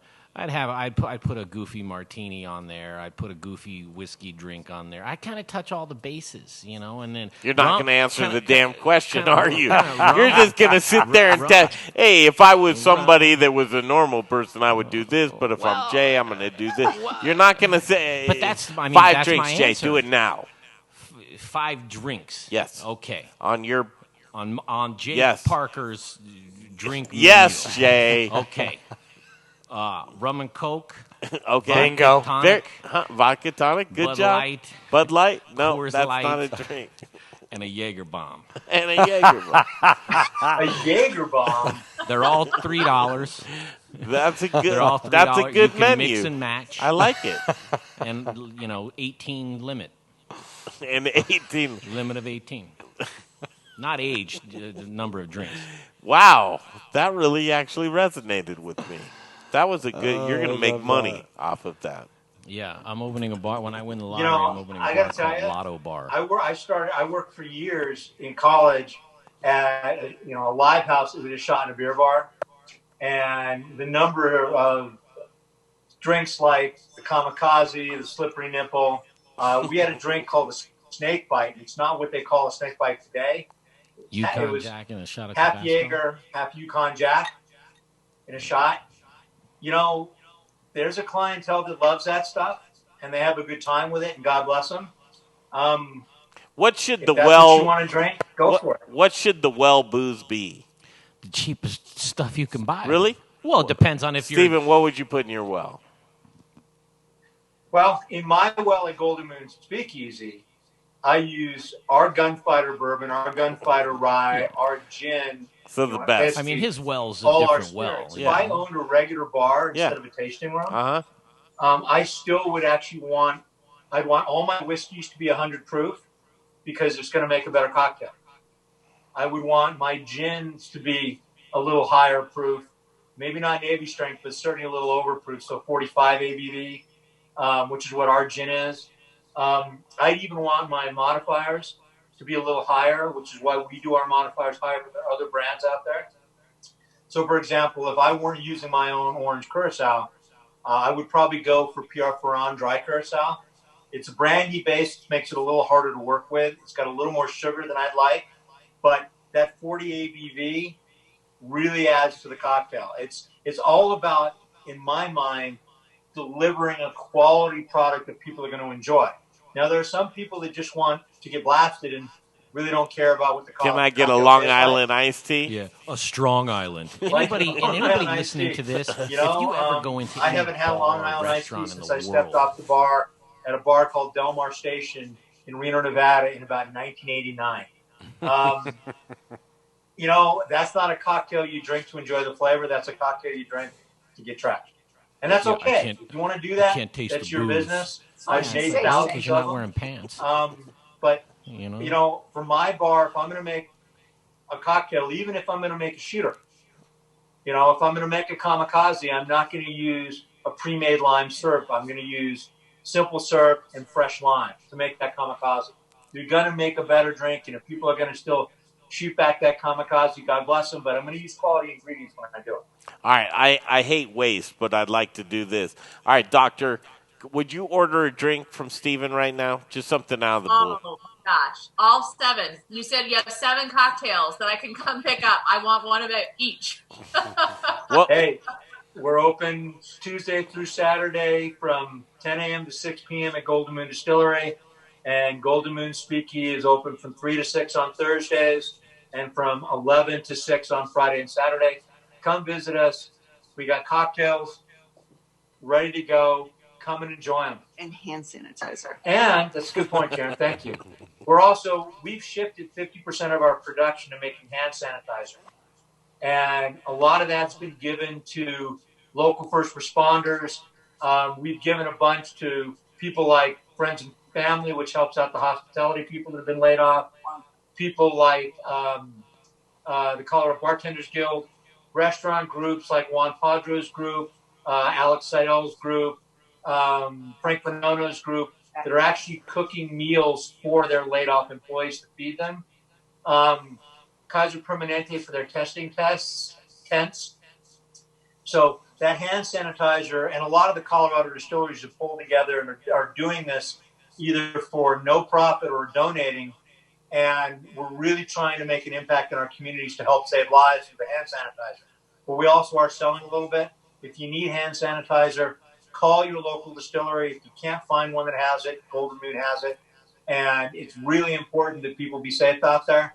So come get a cocktail, get yourself some hand sanitizer, be safe.